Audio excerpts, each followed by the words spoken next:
Welcome to Kernersville, North Carolina. What a dynamic matchup in the CPC. West Forsyth, East Forsyth. League title implications, playoff seeding, and an absolute battle. Two programs that have a ton of history in the Central Piedmont Conference. It's senior night, and that means we're handing out rings and we're handing out trophies here on My 48 for our Winston-Salem Fairgrounds Rivals Game of the Week. Thanks for joining us here from Fred Lewis Stadium with the former Catawba offensive lineman Mark Covert.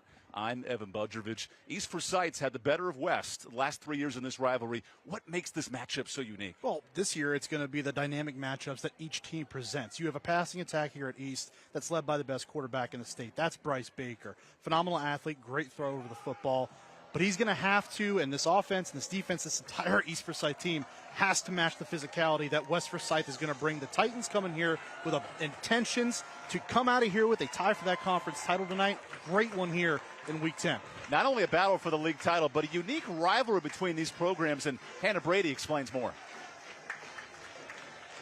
Well, guys, the final regular season game before postseason play begins, and this is a date that has been circled on West Forsyth's head coach Kevin Wallace's bulletin board in his office since January of this year. He told me this week that he still remembers it being 28-17 with 1:31 to go in the third quarter, an outright conference championship title on the line, and they lose last year to East. So his team coming in tonight, thinking of that, are going to be playing with a chip on their shoulder. And now East Forsyth head coach Todd Willard has a great relationship with Kevin Wallace. They talk almost every day in just talking shop, but tonight the game faces are on because he knows that they're going to come into the nest and try to set them off of their rhythm. So he wants his team to be composed tonight in order to get a win and move on to phase 3 of the season, guys. Welcome back to East Forsyth High School. Dynamic matchup for the CPC League title. Here's a look at tonight's Skywatch weather game forecast from our chief meteorologist, Jonathan Wendt. And football weather's on tap tonight, Mark. Absolutely gorgeous here in the first official day of November. Little warmer, but that's okay. We got a great matchup here tonight. Great weather for it. Should be a good one. Let's dive right in to our players to watch. And Mark, early on, it's a battle defensively here with Eldridge for West Forsyth. Well, I hope you like beef, Evan, because we brought it here tonight. Turtle, as the guys call him, the eldest Eldridge here on this roster. Big dynamic playmaker, a force along that defensive front. Really great when we saw him in Week 1 against Oak Grove. He's going to have a huge performance here tonight. And then there's the heat-seeking missile on East Forsyth sideline, Nathan Stewart. An absolute ball hawk along that back line of linebackers. He's going to be paramount here for the success of East on defense tonight. Not only key players defensively, Mark, but keys to this matchup. What's the biggest key for West Forsyth? It's limiting those big plays. You got to limit the explosiveness of this offense through the air, get them off the field, and then have efficiency on their own end. This is an offense that doesn't throw the ball particularly well, at least statistically. They've got to be at least good here tonight to offset some of that pressure on the run game. East Forsyth containing that aforementioned run game for West. They're going to bring a physical mindset to this game and then be the aggressor. It's going to be about attacking, getting back there, and disrupting that offense. Let's get this league title tilt going in Kernersville. Costa Dupuis to kick this bad boy away, and we're underway. A fun rivalry here in the Triad, East versus West. Patrick Starr be happy with it, as here's a return from the 1. East Forsyth on its senior night gets out to the 20, and that's where Bryce Baker, the #1 quarterback recruit in the state, gets started. 28 touchdowns to 2 picks. What makes Bryce special? Well, the future Tar Heel has an arsenal of weapons for him to throw to, so dynamic offensively. But his understanding for the game has grown from the beginning of last year all the way up until now tremendously, and he's shown it each and every week. Baker, the most efficient quarterback in the state, 68 career touchdown passes. And he's won this rivalry the last 3 years, East versus West. Tonight, though, it's a league title on the line. An offense that has rolled its last 3 games, 49 points against Glenn. And here's the first play from scrimmage. A handoff. Nice pursuit. And they do rule him down. The run there for Cannon Rottweiler, just to gain a 1, and a late whistle. Very late whistle. Looked like Eldridge was able to pierce through that offensive line, get into the backfield, and bring Rottweiler down before he squeaked out of there. But a late whistle, didn't really know if he had been down intentionally, but finds his way to the ground. This is an active defensive line. Keith Taylor anchors it with Daviel Eldridge. We mentioned Big Turtle and Cale Vest. Those are three gigantic human beings, all 280 plus. Baker on 2nd and 9. There was some movement. Officials let him play. Baker, the deep shot over the head of Blair, incomplete. And there's the Mountain Fried Chicken starting lineup. You mentioned receivers. J.P. Gilchrist III. He's got 800 yards this year. And then Kendall Sawyer, 3 touchdowns. That's a great group outside. Yeah, Sawyer's starting to come on a little bit, but Jai Richburg is the next guy here at East Forsyth. The junior has been phenomenal this year since taking over midway through the season last year. Baker's thrown touchdowns to 8 receivers this year. That's NFL-type efficiency. We see Aaron Rodgers last night dice up the Houston Texans. Right, and his accuracy has been so good. That near 80% completion percentage has been massive. Here's a 3rd down. Good pressure. Baker to run. Not just the arm, but the legs of Baker down the sideline. Whoa, Baker near the 30. A dual athlete threat, the Carolina commit. Well, what did Kevin Wallace, head coach of West Forsyth, tell us this week? What hurt them last year in this matchup was the fact that Bryce does not take off and run a ton, but he did in that game and shows off the wheels here. Huge 3rd down conversion into plus territory. That's a Crescent Ford 1st down. Ride the game in style with the new F-150 from Crescent Ford to High Point. Baker had 380 yards last year in that game. He feeds the tailback. Blair is loose, makes a cut. Blair outside, touchdown. 4-play drive, 80 yards in the blink of an eye. We can talk about this passing attack for East all night long until we are blue in the face. The difference this year for the Eagles has been that rushing attack. It has been the consistency of what they have brought to the field. At first, it's Bryce Baker in the backfield, and then Corey Blair, the dynamic playmaker, new to this offense this season, gets into the open field. Great blocking down the field, allows him to get in. The extra point from Cressamore is good. And a great start for East Forsyth. A touchdown on 4 plays and a 33-yard score for Corey Blair. Offense, again, that is so good passing the ball. You have to respect it. Opens up the field, spreads these defenders out, and allows those running lanes to open up. The offensive line has done a great job moving bodies up front all year long, and the running backs have capitalized because of it. And no team hotter in the CPC than East and West. They both have won 6 straight coming in. East, of course, undefeated. But West bounced back from a loss out Mount Tabor in the league opener. And that's the 3rd team waiting in the wings here. It could be a 3-way tiebreaker if West wins tonight. And West has been, kind of like you said, Evan, they've been hot here lately as well. They lose that game to Tabor. The week after, they lose at home against Weddington, arguably the top team in the state at the 4A level, but then they reel off 5 in a row, and they've done a really good job of not just scoring and getting points in bunches, but being the more aggressive team, being the more physical team. They're going to have to do that here tonight. Now it starts on this drive offensively to set that tone and get back in this one. Here's Braden Cressamore, who has Division I offers and 49 touchbacks as a kicker. Is this lucky number 50? Oh, you bet. Athletes all over the pitch. And now West Forsyth, led by a transfer quarterback itself, Riley Horton, who played at nearby Parkland last year. He's now figured it out late in his senior season. And you just saw Bryce Baker have that long run on 3rd down. Riley Horton's greatest asset is his ability to run and simply a threat he poses to take off and get yards down the field on the ground. So Riley Horton, the junior QB, last 3 weeks, over 150 yards in each game. He has thrived down the stretch. Here's West's first play, quarterback design run, and that's a part of this offense as Horton gains 1. The Mountain Fried Chicken starting lineup, Winston-Salem's original fried chicken that's not greasy. Always remember the running back tandem of Blevins and Darrell Page. That's a dynamic backfield. It sure is. Blevins so physical, his straight line speed impressive to watch, and Page a rushing threat as well. It's an offense that runs the football, but they found some receiving threats too on the outside. This year alone, 7 yards a carry for West. That's the best in the Central Piedmont Conference. Here's Darrell Page in motion. Oh, quick, good keeper. Horton makes a man miss, and Horton is just shy of the sticks. He'll gain 6. And we talked to Kevin Wallace, head coach. He said the running ability of Horton could be the difference in this game. And we noted when we saw them earlier this year, this felt like a really good match for each other. East or West Forsyth and Riley Horton, a quarterback who runs well, runs with patience.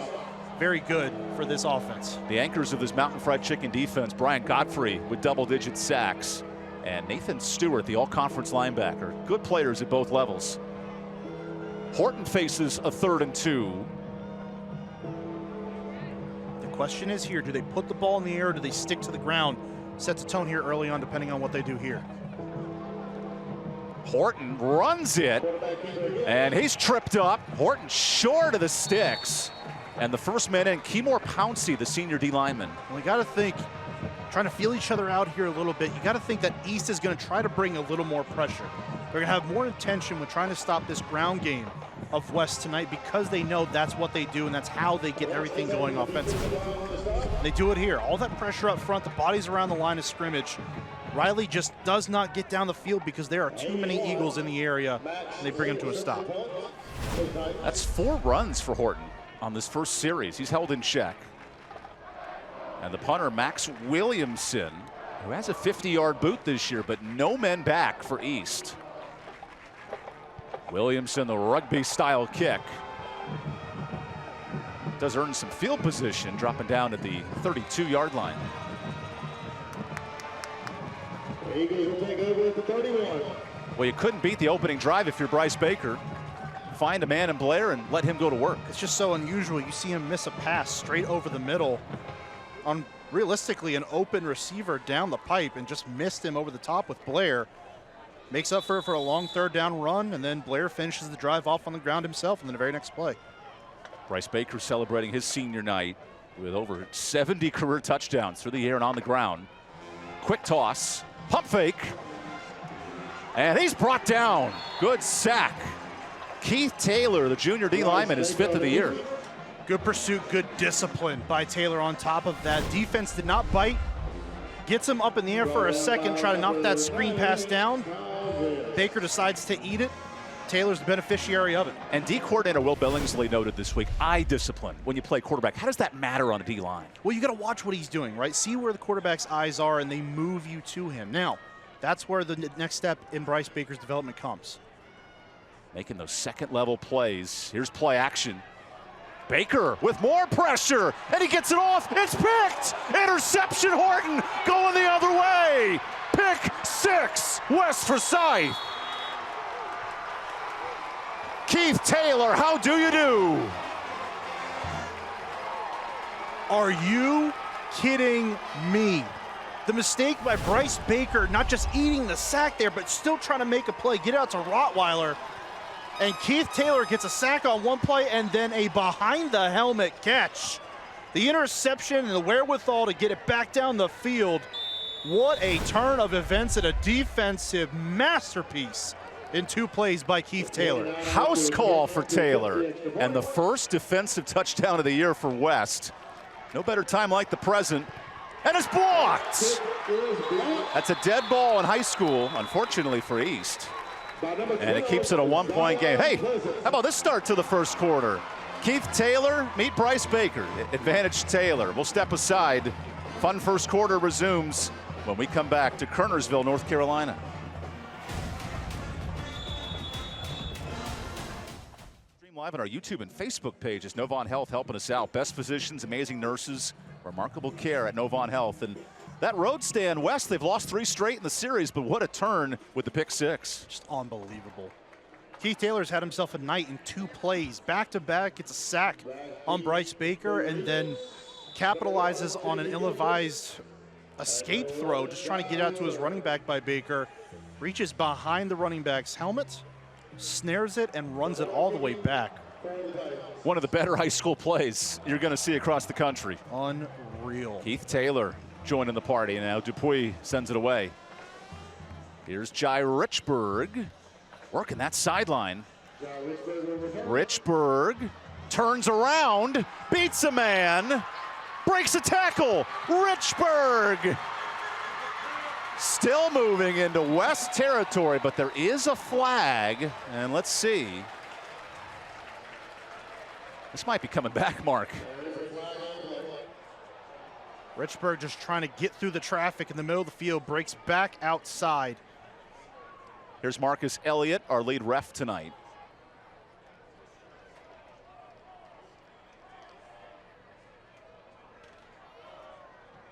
Oh, and a block in the back will negate the run. We talked to Todd Willard this week about penalties. They've averaged double-digit penalties a game. That's important to clean up this time of year. They've got to. And a pivotal matchup like this, not just tonight, but beyond tonight. We start going into postseason play. This will be the last game for each of these teams before having the off week next week for them, while other teams on the western side of the state try to catch up. But penalties have to be eliminated, at least contained here tonight and managed. Only the third pick for Baker all year. It came in the most efficient quarterback in the state. First down, little confusion on the handoff, and Jalen Murray gets 2 yards. I love the effort from West Forsyth starting defense tonight. Big physical defense, especially up front. We've already seen Keith Taylor make his handful of plays. Talked about Daviel Eldridge in the open too. Cuthrell Keaton as well along that front, as well as Cale Vest. A big defensive line, very physical at the point of attack. That D-line nicknamed Juicy and Turtle. They can certainly play. Yep. And then the speedster Taylor with the pick 6 a moment ago. Baker on 2nd and long, play action. Has some time and finds J.P. Gilchrist for the first down to the 40. J.P. Gilchrist is a guy who changed positions, comes over to that wide receiver spot, and he's excelled getting out there. Coach Willard talked to us about how he has done such a great job making that transition. It's been a commitment to his work ethic. It's resulted in a strong senior season. Back on the ground. And a good stop. You noted the Mountain Fried Chicken starting defense. Nicholas Goodrum, the anchor in the middle. He replaces an all-state player, Caleb David, a year ago, top 10 in the state. Goodrum anchors a good linebacking group. And you got to think Goodrum filling those shoes. Caleb David was a man in the middle of that defense of the Titans. Goodrum comes in, handles his own, directs traffic well. Good communicator at that linebacker spot. Leads to a gain of 5. Here's a toss. And no room to break the tackle. Jalen Murray stopped after a gain of 1. How does the pursuit play a factor for West tonight? It's going to have to be big because this East offense does use a good amount of motion. So they're going to bring guys across the formation, try to get some eye candy, see if they can see what the coverage the defense is in. Allow themselves to work there. The pursuit has to be strong. Back on the ground, Rottweiler is dragged backwards. I don't know if he got it. One ref says yes, one says no. And they'll give him the first. Really close right there. Got spun around at the end of play. Oh my goodness. Just grabbed by the jersey that time. Almost looked like he may have been grabbed by the face mask initially. Juicy is grabbing his literal shoulder. And I'm wondering if he got across while he was being slung around there initially. Good effort by Rottweiler to keep those legs churning. Literal third down tough run. Back to Rottweiler. And again, Juicy is grabbing him and pulling him down. That's like a bull in the china shop. Good luck against Cuthrell Keenan. I mean, back-to-back plays, just copy and paste it. Remember when Ndamukong Suh at Nebraska was pushing Texas around the Big 12 title game? That's what we're seeing tonight. That's what it looks like. Cuthrell Keenan, big man. You can see it on your screen. This is a man, you're going to be called juicy. You better have some weight behind you. He's 360, listed. He looks more like 4 Bills, putting a lot of pressure. Baker goes short. There's a completion, and Murray has the first. Really good understanding that time between Baker and Murray. Just communicating, seeing what each other saw. Coverage backs off, you find a soft spot in that zone. Murray sits down, Baker finds him. Really nice job just communicating non-verbally and making a play happen. 4th different receiver for Baker tonight. Here's a quick run. Murray's turning his feet down inside the 30. He'll get to the 26. Jalen Murray last week, 120 yards, 3 touchdowns. This kid's explosive all over the field. He sure is, and this is an offense that can hit you in so many different directions. For the last several years, running the football has really fallen on what the quarterback does with his legs throughout the course of a game. This year, it's been running backs, and they've set the tone. Back to Rottweiler, who literally looks like a pit bull. This kid is fighting for yards. He'll get 3 for the first. While his fellow tailback, Corey Blair, was playing without his gear. Watch Blair 0 there.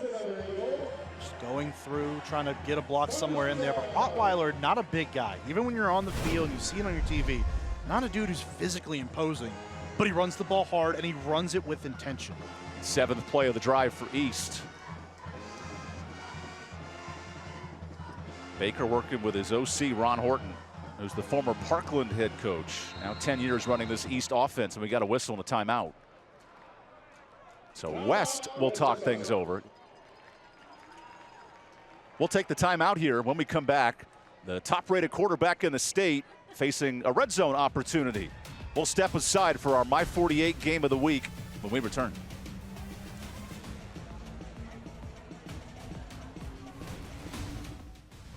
There's head coach Kevin Wallace, 15-year legend Adrian Snow. He's replacing, and now in year 2, second place in the league last year, has a chance for the league title. You really like how this guy works with his players and staff. It's just so nice to hear a guy who communicates, and when you're talking to him, he doesn't refer to his players by their names. If they have a nickname, he goes by that. It's a guy who cares a lot about his roster. Baker out of the timeout, elects to keep, and ooh, a late hit.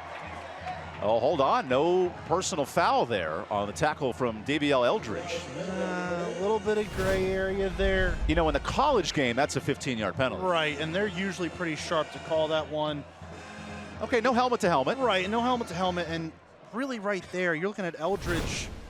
He goes and dives, but that's right around the same time that Baker's trying to take off and slide. So it's kind of a gray area there. I like the no call there by this officiating crew. Baker does run, 5 yards a carry coming in. Now on 2nd and 5, back to Blair. Blair gets past 1, stays on his feet, and inside the red zone, now inside the 10 for the Crescent Ford first down. Corey Blair was not with this football team when the season started. Comes in halfway through, well, not halfway through, but a little bit towards the beginning of the year. He moved from Georgia to play for the last 2 months. And is the cousin of Jadon Blair. The All-State All-American from Mount Tabor. Commit to Notre Dame as well. He's been a revelation in this backfield as well. Back to Blair. Blair stays powering through, second touchdown. It's the Corey Blair show here in this league title bout. When we saw East Forsyth a few weeks back against Mount Tabor, it was the straight line speed and the tough running ability of Corey Blair that shone through on that evening in an East Forsyth victory. Tonight, 2 possessions, 2 touchdowns for number 0 in blue and gray. Extra point here from Cressamore. Really good hold on the high snap. And it's 14-6. Blair's a tough man to stop. Works to the middle of that defense. Great job blocking up front. And again, the size of Blair allows him to run behind those shoulder pads a little bit more. Demonstrates it there, keeps his balance, and gets into the end zone for his second tutty of the night. Jadon Blair and crew. Closed captioning for tonight's game is brought to you by Caring Hands. At Caring Hands Home Health, we understand the happiness of your loved ones is important to their overall wellness. Last year, it was Bryce Baker throwing for 350 in this matchup. Tonight, Mark, 11 on the ground for East Forsyth. So many of those yards came in the second half. Had to come back, down 11 in the third quarter. End up winning by 10 in that football game, clinching a conference title. But that's been the difference, Evan. This rushing attack all year long with the running backs has offset this great passing attack. It's allowed Bryce Baker to sit back there more comfortably, survey the field, because they don't have defenders constantly focused on him. They have to respect that ground game, and it's shown through on the first 2 series of the night tonight. We have a pick 6 and 2 touchdowns. A lot of drives for East Forsyth. And West finally gets the football after going 3 and out to open the game. What do you feel about the running heavy of Riley Horton tonight? Well, there was 3 straight runs by Horton on that first possession, came up about a yard or 2 short.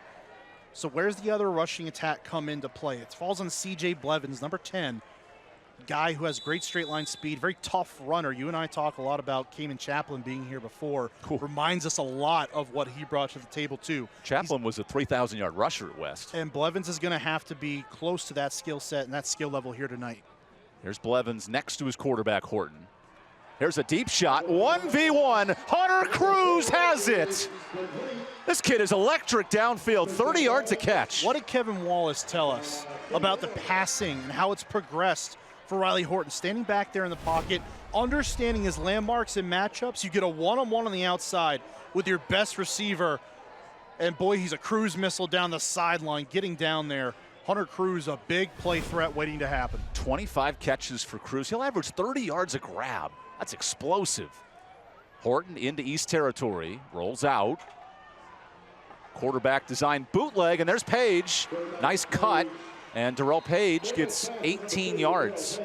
The way they use Page in different spots makes him special. And the way that they are moving Horton there makes that play happen. Getting him outside the pocket, the defense knows they have to respect the way he runs the football, brings them up closer to the line of scrimmage, reads his first man down low, doesn't see it there with Cruz, elevates to the next level where Page is and connects with him. Back-to-back double-yard plays, double-digit. Here's the tailback, Blevins. Breaks one, and Blevins will earn 3 yards. We see some helmets coming off now. So West Forsyth will exit. Here's a penalty. Jalen Morris lost the noggin. That was a late flag, well after the play was over. And there was a tussle there with Godfrey, the defensive tackle. Let's see.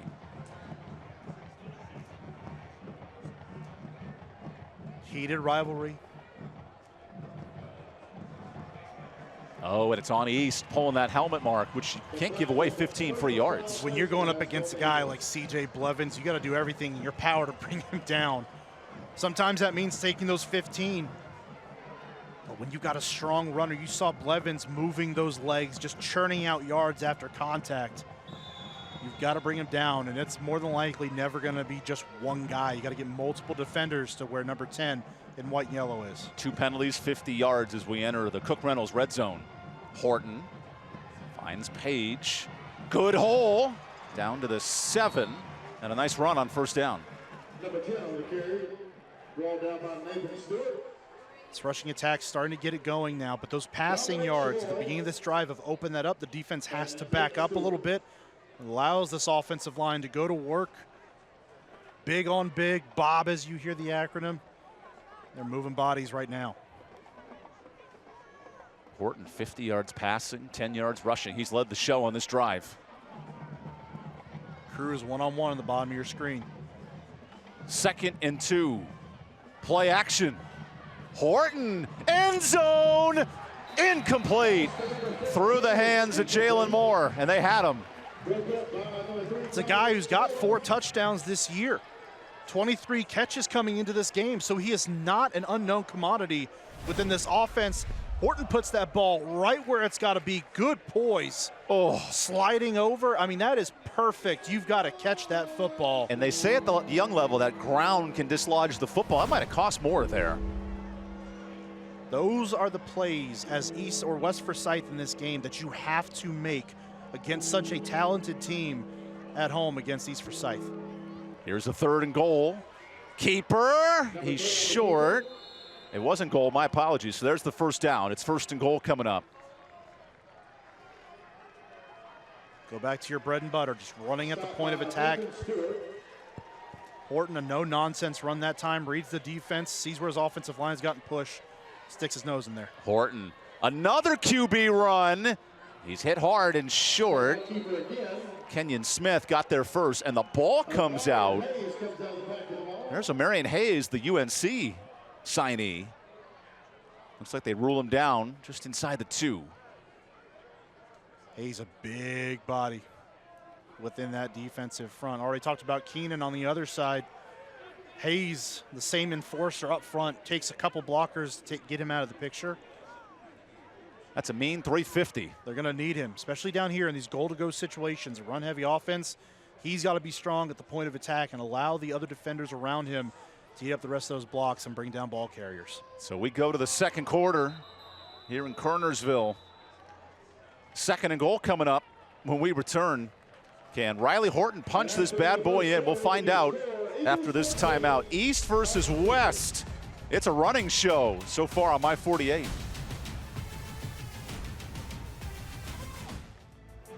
Here's tonight's winning row. Everybody in the row received free tickets to ice skate at the Winston-Salem Fairgrounds. The Fairgrounds Arena, your one-stop shop for entertainment and ice skating. Mark, you ready to tango this Christmas? Are we tangoing on the ice or off of it? Because that makes a big difference in my answer. We'll find our rhythm as West Forsyth heads into the red zone out of this 2nd quarter. Horton goes to his tailback, Page, and there's no room there. Marion Hayes stuffs it, loss of 1. I guess I just don't love having Page in there at that spot running the football. Here in goal to go, even on 2nd and goal, you got to have your big bodies in there. That means it's C.J. Blevins' time. If you're handing off to a running back every single time inside the 5, it's got to be number 10. Blevins remains out. So Page is in.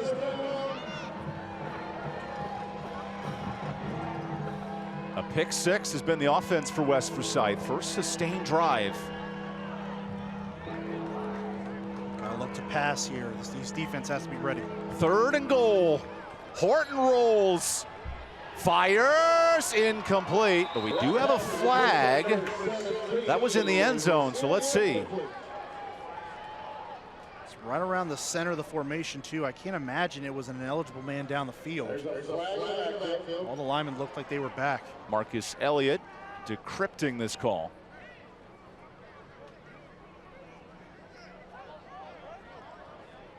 Oh, defensive holding. That'll be in the high school level, it's not automatic first, but it moves at half the distance. And it still keeps it on 3rd and goal as well. So they'll replay the down here.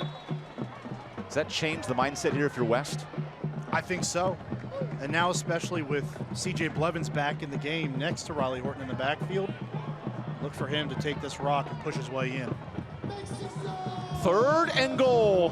Horton straight up the guts. Touchdown. Riley Horton transferred for games like this, and he has a chance to tie it. Doesn't give it to Blevins. Instead, he becomes the lead blocker. Horton follows him right into the hole. Capitalizes in a big way, and just like that, it is a 2-point ball game. What an answer by this West offense. Wasn't sure if he got in, but that extra effort pushes Horton through. And now Costa Dupuis. And Dupuis has it. How about watching all across the world tonight on YouTube and Facebook? Novant Health and mark the touchdown from Horton. And Blevins, lead blocker, gets up on Nathan Stewart. Right the hand reached out. And pushed that. Look at that. Great shot by our camera crew. Just getting that football across. If you're going to be stood up, just reach it over the line. All it's got to do is go across the plane of the goal line. The awareness from Horton, too. Great job knowing where you are on the field, stretching that football out and putting it in for 6. And how about awareness? Go to Novant Health. Best physicians, amazing nurses, remarkable care. Kevin Wallace and Todd Willard talking to the officials. Todd doesn't like that holding on 3rd down that set up the touchdown. And it was actually a really good play call for a couple different reasons by West Forsyth. Obviously, you get your quarterback who's so mobile on the edge, give him that option to either put it in the end zone or if it feels like he can get it on with his legs, to do that. But it puts pressure on the defense because a lot of those routes then come across the formation. Defense has to get a hand on somebody. That time a little too aggressive. Todd Willard, 2-time state champ here at East, 2018, 2019. And maybe their best team since. Right now ranked 3rd in the state. West Forsyth just outside the top 10, but a win could change that. And here's Dupuis. Good kick into the end zone. That's where East will start at the 20.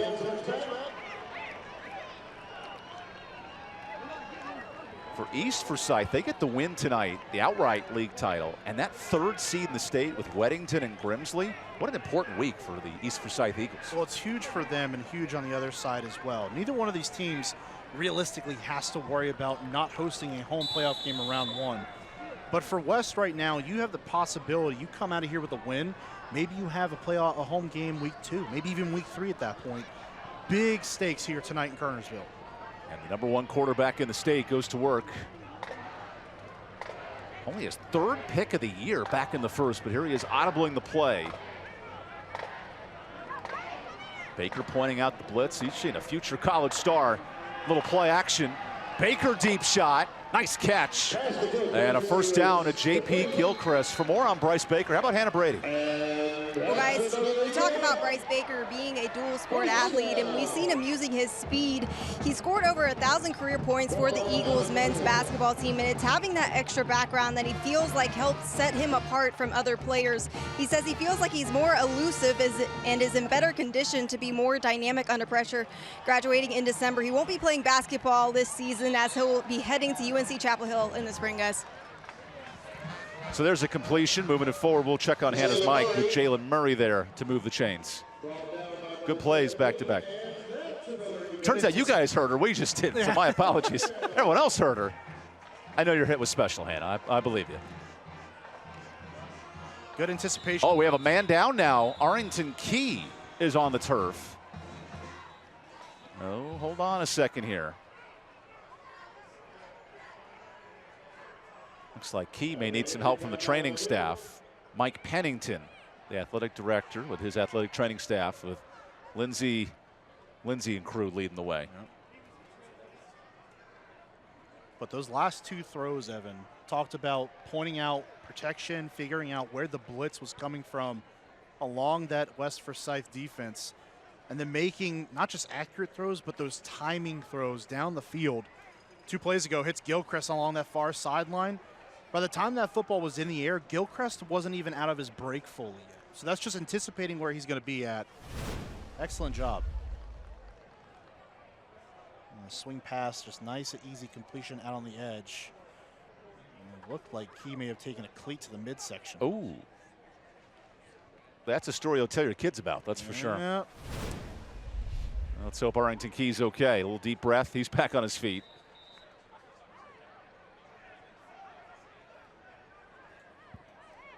Todd Willard, who's the winningest head coach here at East Forsyth, he's got a talented offense, scoring 63 touchdowns this year. That's the final movement and a 5-yard penalty. Now that's been the bugaboo for East this year with the penalties. Well, it's been the bugaboo really for East for the last couple of years. It's having that discipline to make sure the mental side of the game is not the one that surpasses them, but it's been those kind of penalties, the procedural ones, holdings, illegal formations, false starts, things of that nature, that for an already explosive offense has held them back even more. Averaging 11 penalties a game. And we saw East in a 1-touchdown game against Mount Tabor, over 100 yards of penalties, still pulled out the win. Baker with a quick toss. Corey Blair gets a block, and Blair is shoved out. That's a completion and a penalty at the end of the play. Flag came out towards the end of that run. I think it's either going to be in an area of a holding or a face mask potentially on West. And that's what J.P. Gilchrist, he's pointing the other way. So he sees what you see. This 5-man officiating crew led by Marcus Elliott tonight.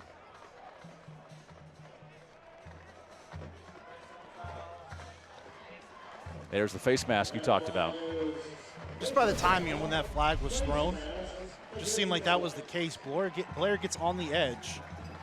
See a little grab right there along that west sideline. Good call by this officiating crew.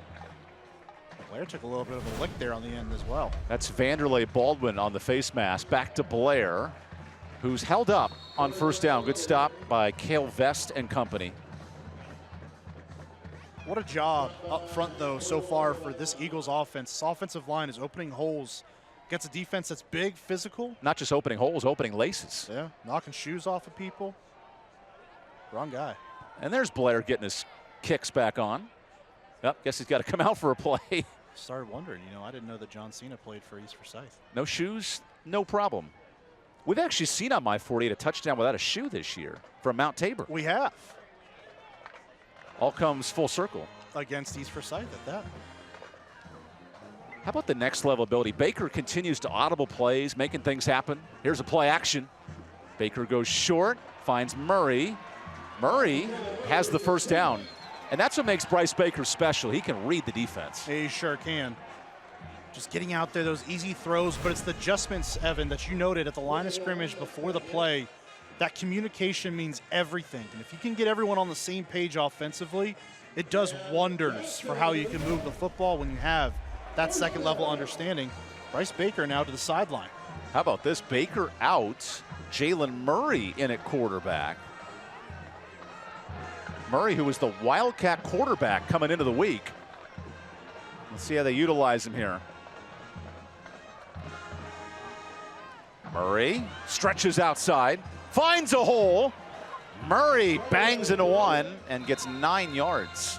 This was a wrinkle of the offense. Todd Willard said expect to see it from time to time. And it's just so interesting that this offense is running the football so effectively right now. That defense of the Titans is usually so stout, so sound up front.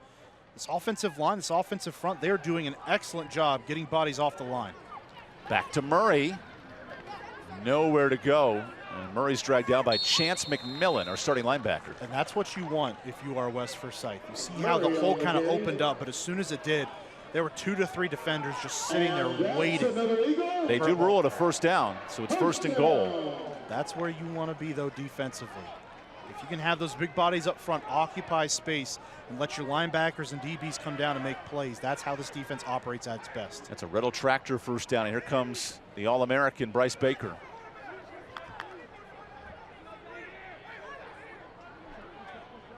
Feels like 2 different offenses with Murray running the Wildcat and the efficient Baker. Rottweiler, the tailback. Baker rolls, fires, touchdown! J.P. Gilchrist, the power 4 receiver, finds his UNC quarterback. As easy as they come, executing up front. Not a pick, but that slight motion on the outside by Jai Richburg draws the defense in, creates some traffic, an easy release for Gilchrist along the edge. That's as easy as it gets for Baker and company. Here's Chris Moore. That time he knocks it through. Bryce Baker not only showing versatility, but he's found his 5th different receiver of the night. 8 plays, 80 yards. East back on the board here in Kernersville. Welcome back to Winston-Salem. Closed captioning for tonight's game is brought to you by Caring Hands. At Caring Hands Home Health, we do our best to make your loved ones feel like they're being taken care of by our family. Bryce Baker taking care of the football on that last drive for touchdown 29 of the year. And East Forsyth back up 8. Baker was a monster when these teams met last year. 385 total yards. And tonight, a little more balance for East, but a 1-touchdown lead. I'm pretty sure any team that East Forsyth has played here the last 2 years will give you that testament of number 2 in blue being a monster. Game-winning drives, superstar throughout the game, blowouts, you name it. Bryce Baker's done it all. That kick stays in play and returnable. Goodrum has a hole. Still turning bodies to the 35-yard line. Good return for Jamari Shepard. How about that? Just legs churning. Probably got first contact around the 26-27. Keeps moving those legs, bodies, bringing that pile down the field. Great return because of it. Well, as Shakira says, your hips don't lie, and Shepard kept the lower half moving. So Riley Horton, who is 2 for 3, 47 yards, back to work. He's had explosive plays tonight.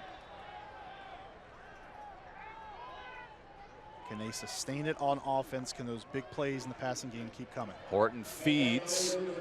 Nice stop. Godfrey dives on top, gain of 2 on the run from C.J. Blevins. You want to know how hard it is to bring C.J. Blevins down? Just running over a man the size of Brian Godfrey in the middle of that defense. And Godfrey's 375. That's impressive. Young man runs behind his shoulder pads. Never say die effort on that first contact. Blevins remains in the backfield, 165 yards last week. Here's Page in motion. Keeper. Horton breaks one. Cuts back. Horton like Cam Newton for the Carolina Panthers back in 2015. Making a nice run up the sideline for the first. Great play design, great execution up front.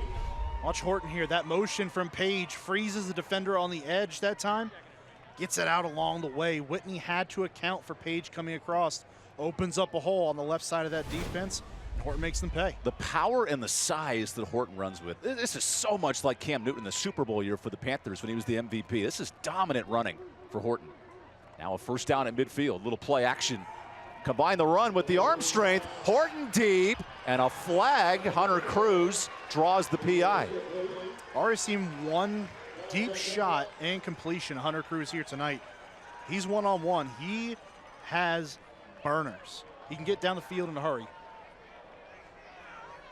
And if you're going to prevent a touchdown, you take the 15. If you're going to get beat,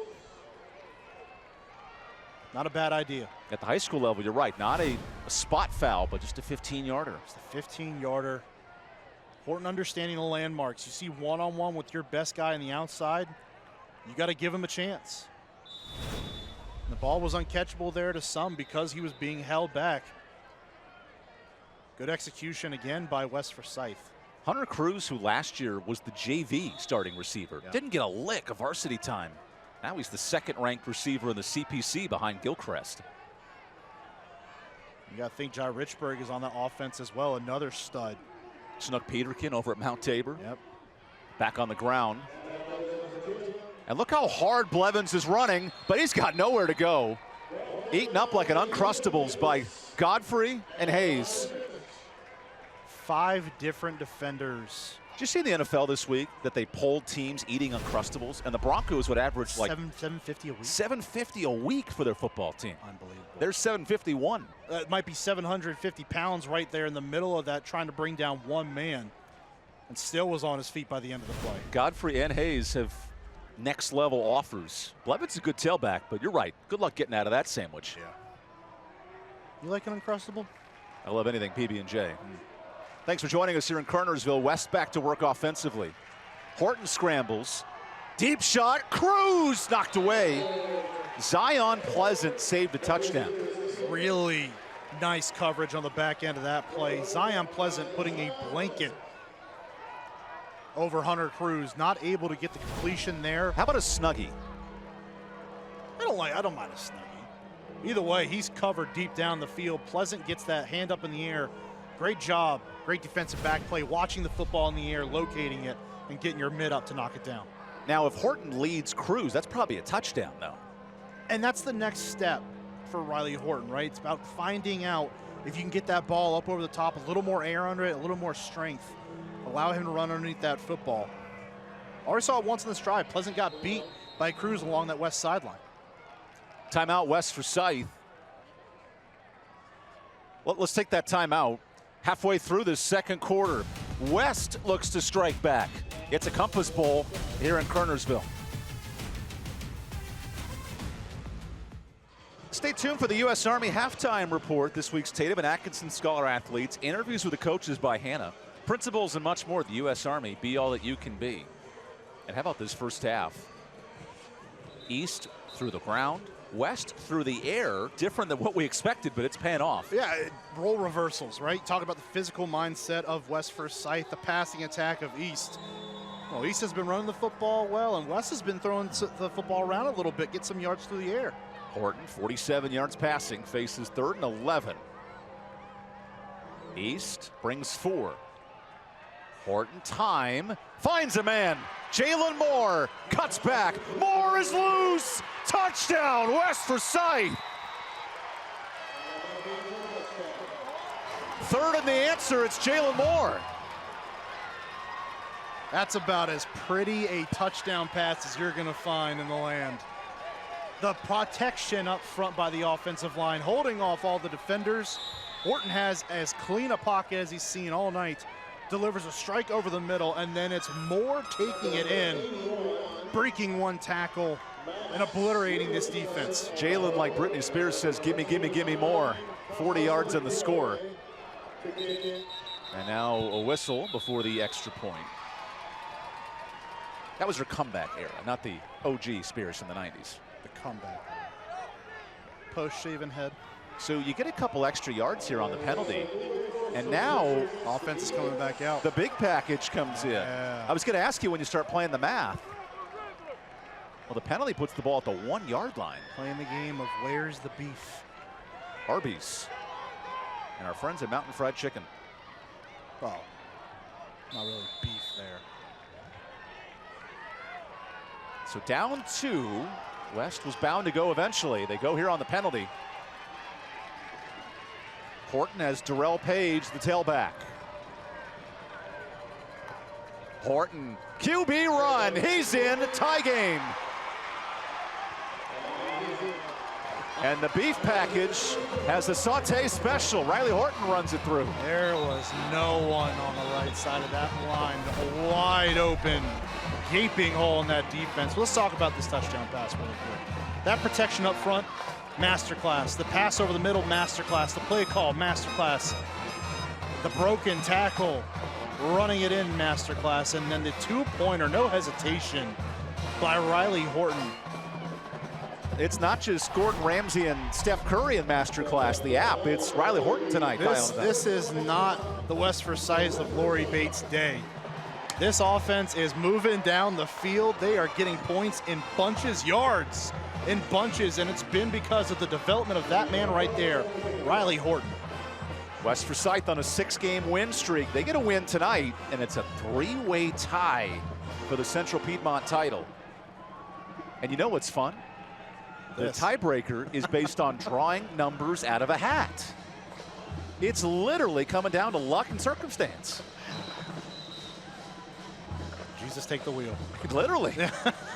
We'd ask, hey, do you pick heads? Do you pick tails? They're like, no, it's not a coin toss. It is picking 3 numbers out of a hat. Yep.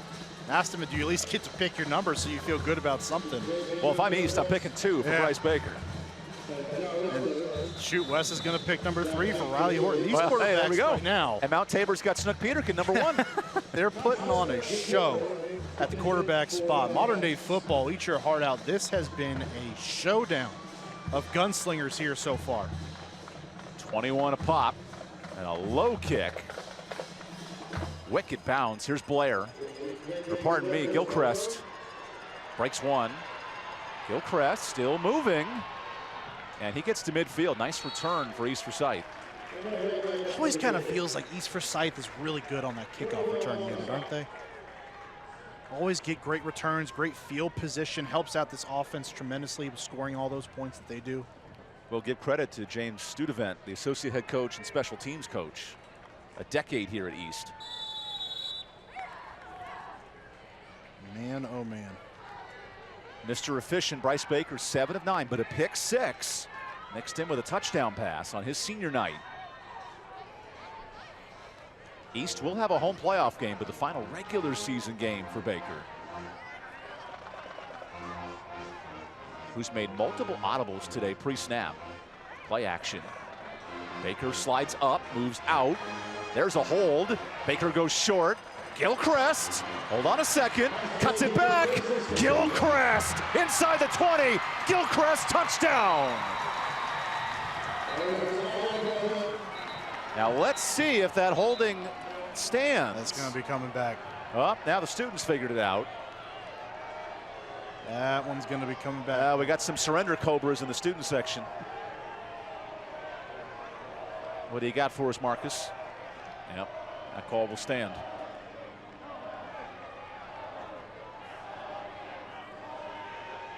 Yeah, I know the home fans here at East Forsyth aren't going to like it, but it was a pretty blatant hold right in the middle of the field. Just can't have that kind of execution, such a big play to happen. And the contrast in reactions is fantastic. The howling of boos and the clapping on the other side. 2 schools separated by 15 minutes. And for some of us on the staff, I drove to West today thinking the game was at West. So I got the view, riding up 40. It's worth noting that Evan passed East to get to West today. I went east to west to east. And I went a little north, too, on the way over from where I live in Fuquay Arena, North Carolina. Great night here in Kernersville. It's 1st and 20. Baker play action. Running out of time, and he's sacked. Daviel Eldridge turtle all over it. The Teenage Mutant kind. Start thinking Leonardo, Raphael, doesn't matter, Michelangelo. He's been the guy along the edge all year long for this Titans defense, wrecking havoc. Does it here again. Good drop that time to get underneath the block. The green Donatello in on the sack, and this Ninja Turtle's got 10 of them this year. Brody Harrington's got a tough assignment on that side of the offensive line this night. Gives up 1 there, and that's the kind of effort that saved West Forsyth throughout this entire season. Baker back to work, 2nd and forever. He's got to run it. Baker directs traffic. Oh, he was past the line of scrimmage. So disregard the completion there. Now remember, if any part of Baker's body's at the line, it's okay, but I'm not sure he was. His foot could be behind, you know, the leg, the arm, anything. It was awful close. Getting that pressure by Eldridge. Walking Harrington back, collapses the pocket, forces Bryce Baker to evacuate. Get out along the edge. And they're saying that's exactly what it was. He's past the line of scrimmage. That's going to be a hard one at the high school level to overturn. You could challenge that in college and maybe take 100 looks at it. But no replay at high school level. So it's a loss of down. Great point. So third and super long. So when it looked like they were back, at least made up the penalty yardage from that holding call that negates a long touchdown. Pressure on a sack, and the pressure gets home again to force Baker out past the line of scrimmage. What's in the playbook on 3rd and 31? Last week's game, we had Central Davidson pull a trick out of their bags on 3rd and 30. What does Bryce Baker have here? Baker rolls out. He goes short of the sticks. And Gilchrist into West territory. So now it's 4th and 9. You have some options. And for how talented this offense is and for how good of a gambler, let's say, that Todd Willard is over the years and how much confidence he has, he's an aggressive head coach, likes to go for it in these spots, and that offense has not left the field yet. You got to know when to hold him and know when to fold him. And Bryce Baker, he's not walking away without a chance here. Now the punt unit comes out. So West gets a stop, but the defense is confused. There's bodies going everywhere. Here's Corey Blair. Blair elects to punt. And a really good bounce for East. Drops it inside the 20. That's so fascinating when you have a Wildcat quarterback into punt. Like the mind games, you got to be thinking of everything. And when we had East Forsyth earlier this year against Mount Tabor, Coach Willard told us, look, I give Gilchrist the freedom back there to either punt that football away or take off if he likes what he sees and feels like he can pick up the necessary yardage. That time, West stays home just enough. Watching that film forces the punt. And maybe a good decision by East, in all honesty, in such a crucial game here in the last week of the season. Play the field position. It's a coming out party for Riley Horton tonight. 130 yards in the first half. Horton to run. Horton breaks another. Riley Horton going away. Gets a block. Horton, touchdown. House call. Oh man, Riley Horton's putting West on his back tonight. What a run. Riley Horton, have yourself a first half. 82 to the house. The blocking up front, the maneuverability of Horton gets him outside, breaks one defender's ankles, and from there it is a foot race, along with Hunter Cruz throwing in a block down the field to secure the touchdown. Extra point upcoming. Dupuis. That time hits it. Riley Horton, man, this kid's fun. Good job blocking up front. Defense flows all the way to the right. So look at that, Horton. Blair put him on skates. Could not get him down in the open field. And crucial here, you don't see it on your screen, but Hunter Cruz was hustling the whole way down the field that time to throw a late block in and secure that touchdown. All the upsets over the year, all the anguish, all the heartbreak that these Titans have had to take at the hands of their heated rival in East Forsyth. You throw in a playoff game, it's been 4 straight wins for East. And West, to go back pre-COVID, their last win 2019, that's starting to smell something And here. here's the challenge, because we had a similar score last year. There's 28-17 in the third quarter. East finds a way to get on a roll. They steal that one on the road in Clemens. So now what does this team learn from last year? What is different about this West Forsyth team? That leadership they have to know. Kevin Wallace has had it written on a board in his office for a year now. That score in the third quarter with a minute to go. But what a job by his Titans in the first half. This is a rivalry built on respect, but there's a lot of history. Remember the year West last beat East. East won the state title in 19. What is looming here in the final minutes of the first half? And there's a pooch kick. Oh, wait, that's a live ball. I don't know why. I mean, you're getting really close there. Eldridge. I don't know why he didn't try to go up and catch that football. Because it went 10 yards. Yes, that's a live football. That is a live football. Oh. That is a mistake by West Forsyth and their special teams. And since the ball's past the 40, you get it out of bounds where it goes out. So from the 44-yard line, great field position for Bryce Baker.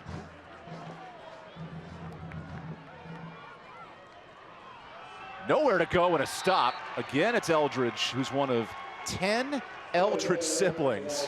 One of the younger Cubs makes a play. Worth noting that all of them have a first name that starts with the letter D. And there's two more on the way, Fat Daddy and Fat Fat. A couple of linemen coming in the pipe. Fat, you can't make it up, man. Baker, another loss of yardage, so 2nd and 10. Time. Baker's short, good catch, Murray. And Murray has the first for a gain of 13. It's worth noting at this point, we still have not seen Jai Richburg show up on the stat sheet yet. It's the guy coming into tonight, the leading receiver amongst this team, both receptions and receiving yards. And he has yet to register a catch in this one so far. Leading the way has been Gilchrist, and that time, Murray. So Baker rolls out, nice escape. Baker with the legs, and he's banged out of bounds. Good gain on first down, 7 yards. He gets away from Davey Eldridge that time. Avoids the sack, has already gotten to him once tonight, gets around that time, but the fleet feet. How do you use the clock here if you're East Forsyth? Just keep working it a little bit. Again, it's offense so dynamic. They can strike from anywhere on the field at any time. So you just got to keep working the clock. You still have those 3 timeouts in your back pocket as well with 2 minutes left. You don't necessarily need to work the sidelines. You can still attack all parts of the field. Baker on 2nd and short. Little play action, pump fake. Baker needs help and throws it out of bounds. Stay tuned for the U.S. Army halftime report. We'll talk with the coaches, principals, and more, including our Tatum and Atkinson Scholar athletes. The U.S. Army, be all that you can be. And Hannah's going to watch and ask about Riley Horton, because this kid's special. Oh, absolutely. And Bryce Baker's even more special. 2 of the better quarterbacks in the state going to work. Considerable amount of people watching this game here tonight. Certainly paying attention to it all across the state. 2 of the top 15 teams across any division in North Carolina. So Baker on 3rd down, elects to run, has to get to the sideline and dives. Does he get the first? No, they rule him short. They stepped out of bounds along that sideline. Tried to stretch when he realized he was getting close. And now if you're East, what do you do just outside the 35? Working that sideline, gets over there. Oh yeah, right before he dove. So here's East on 4th down. Elected to punt on the previous drive. And we have a whistle. No timeout, but a whistle.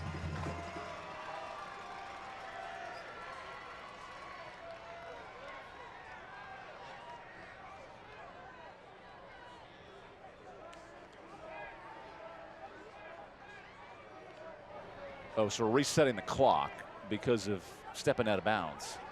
Ah.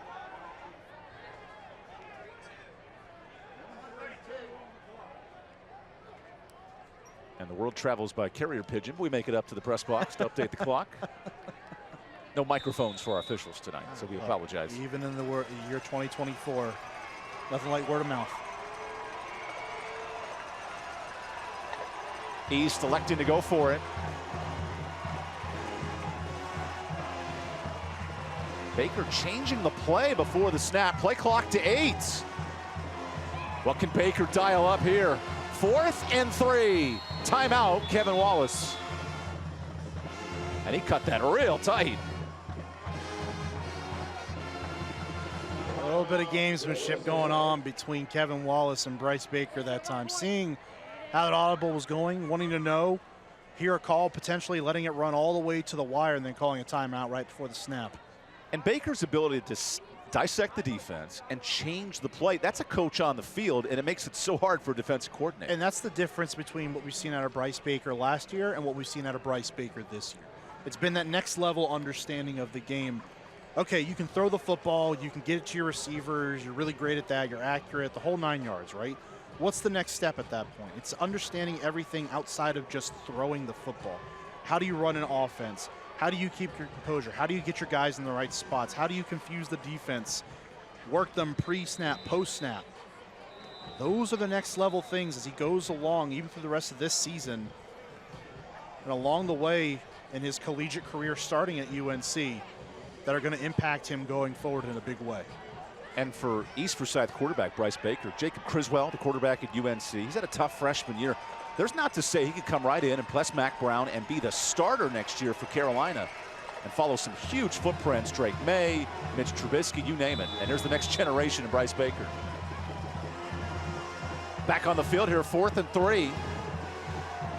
The UNC quarterback. Baker play action. Goes incomplete. And that hit the turf, so knocked down in the 4th down stop. I'm trying to find Richburg for the first time tonight, just cannot get it to him. And something we do not see very often, an errant pass by Bryce Baker. Sets back, no pressure, right there. Oh, it may have been tipped. It may have been tipped. That was Keith Taylor, who already has the pick 6. A rare incompletion for Baker. He was 9 of 12. Okay, now Riley Horton with 1:28 to go, and he's been explosive. No timeouts. Horton, the Parkland transfer, staying in the league, runs it and only gets a yard. Good stop by the linebacker Nathan Stewart. And you wonder, by the way they're moving right now, how content Wes is with going into the half. Nathan Stewart, who fills in for now Gardner-Webb linebacker R.J. Brown, who was excellent here a year ago. I'm a little also confused that East isn't using any of their timeouts. Horton goes short. First down, Hunter Cruz past the sticks, gain of 10. Clock does stop when you get a first down inside the final 2 minutes of the first and second half. So it'll start moving here as the refs get ready to go. West has got to hurry. Got the snap off. Horton. Good coverage, incomplete, wanted Cruz. And a dangerous throw that time. That's defense reading his eyes, reacting, and Horton doing exactly what his eyes were saying to that defense, trying to get it out to his biggest threat on the perimeter, throws into the near double coverage. Not a good decision. He's a dude, playmaker with speed, 30 catches on the year. This is the guy. West that is wide receiver core. Probably 20 yards from field goal range for Dupuis. Back on the ground. Blevins, there's field goal range. And Blevins chopped down to the 30. Nice run.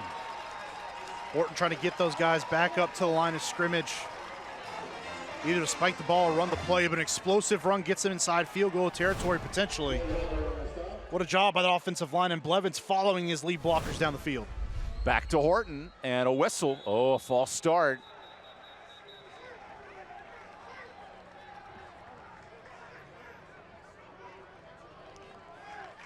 It's almost a little interesting that they were, really the offense, it seemed like as a whole, was back up there before. And in high school, there's no 10-second runoff. Right. Just to be clear. So still 30 seconds, but the clock starts moving. Horton just out of field goal range. Home run ball. Hunter Cruz touchdown. 35-yard bomb, and Cruz is loose. Who's this quarterback spinning the football for West Forsyth tonight? Riley Horton, who has completed 49% of his passes coming into this game on the year. Over 9 games. And we're talking about a kid who's got 4 touchdowns here in the first half, 2 through the air, 2 on the ground. You knew the rushing attack was going to be there. But my goodness, the passing threat of the Titans tonight has responded in a huge way. Kevin Wallace said this week, Horton has learned to find the intermediate ball and the deep ball the last 4 weeks. That was a pretty 40-yard toss. You ain't kidding. Understanding how to progress through throws, move the defense, take your shots when they are needed, and he has done that finally here in the first half. Dupuis. That time he hits it. It's a 2-score game. This is East Forsyth's largest deficit of the year. Protection holds up just long enough. Horton gets that ball away, and it is right into the awaiting hands of Hunter Cruz. This matchup has been golden all year long for West Forsyth. It strikes yet again. And Evan, I'm going to tell you, man, there's not a lot of people that had a 14-point lead going into halftime for West Forsyth in this one. How about 64 yards in 70 seconds? West going down the field. They're not the traditional big play offense, but they're making it tonight. And maybe that's what's kind of surprised East here tonight. Taking those deep shots, getting it down the field with accuracy at that. And we talked all week long, we thought, well, East has the explosive offense. They've got to limit the plays if you're West Forsyth of what East does offensively in the passing game. And tonight the script is flipped. This West offense has taken shots and have largely connected on them. The folks in Clemens must be going nuts right now. I can tell you the folks from Clemens that are here tonight have been going nuts. It's been a party for them here in the first half. This is a shocking first half score. And now with the penalty added on after the touchdown celebration. This is, you could get into field goal range here if you're East. Again, those 3 timeouts, even with 18 seconds left, when you've got a guy the caliber of Bryce Baker throwing the pill back there, anything's possible. Dupuis, the short kick. Touched at the 30 by Gilchrist. Oh, Gilchrist running out of time. And now 14 seconds left at the 42. You do have the timeouts if you're East, and an incredible arm in Bryce Baker. How do you pull off the Jaden Daniels moment here? Well, again, this is now a case where even with those 14 seconds left, you have those 3 timeouts. You can attack all parts of the field. So the defense can't just key on the fact, well, we have to guard the sideline, keep them in the middle of the field. Bryce Baker's just got to find the open man, dial it up, and get it to him in a hurry down the field. 117 yards passing today for Baker, who changes the play once again.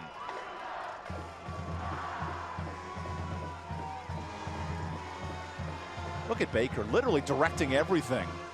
Final seconds of the half. Baker nearly picked. Good coverage. And that's Nicholas Goodrum, the linebacker. How about Goodrum on the edge? He got so far, I was like, wait, where's the DBs? No, that's Goodrum making the stop. That's an impressive play. Along that sideline as a high school linebacker, you're defending someone out wide. So 8 seconds, you can do what? One play to set up one more play? It's got to be, again, anywhere it can be in the middle of the field. Just got to get to somebody. Final 8 seconds. Baker, he's got to go. Baker finds Gilchrist with 1 second. And now you got a chance. You can use a timeout and call something up. I believe they called him out of bounds, so get to the line here, see what the defense has going on. You expect them to be deep in a prevent. It's a Riddle tractor first down, making tall grass short as Baker nearing 150 yards passing. If you don't like what you see here, again, those 3 timeouts, you only need the one here, you can talk about it. In comes Kendall Sawyer in at receiver, his first action. And now a timeout for East to talk it over. Remember, Sawyer had a game-winning score last year against West Forsyth. He was electric in that game. Murray and Gilchrist, these are some great receivers. If you want to go 40, you can do it with this group. Certainly, and again, we haven't even heard Richburg's name here tonight, at least on the stat sheet for a reception. Last time he was held 0 for a half. Pretty odd. Yeah, but Richburg, another receiver that can really stretch the field, get down there, and he's a bigger body too. Richburg's 3rd in the state in receiving yards. This is not a guy you keep down very often. Ethan Driver actually leads the state, and he's in this same conference, the Central Piedmont down at Davie. Saw him already once this year, an impressive young man at that. Yeah, the wide receivers in this league, there are some next level. Peterkin, obviously Richburg and Driver. And then Hunter Cruz has said, don't wait about me. Jadon Blair as well. We've seen him play receiver. He had an explosive game against Davie County a few weeks back. But Richburg 6'3" is built for a situation like this. A jump ball in the end zone on a Hail Mary attempt. He's right here at the bottom of your screen. And there's Davier Eldridge, the lone man deep. Final play of the first half. Baker drawn up a miracle. Baker heaves. Incomplete. Wait. Flag. Pass interference. This half's not over. Wonder who it's on, though, because it looked almost like Richburg pushed a little bit on the back end of that play. It's on the defense. So you get 15 yards and another shot. Richburg, the intended target. Got the guy he wanted to. Still somehow found his way one-on-one down the field. Do you kick it here?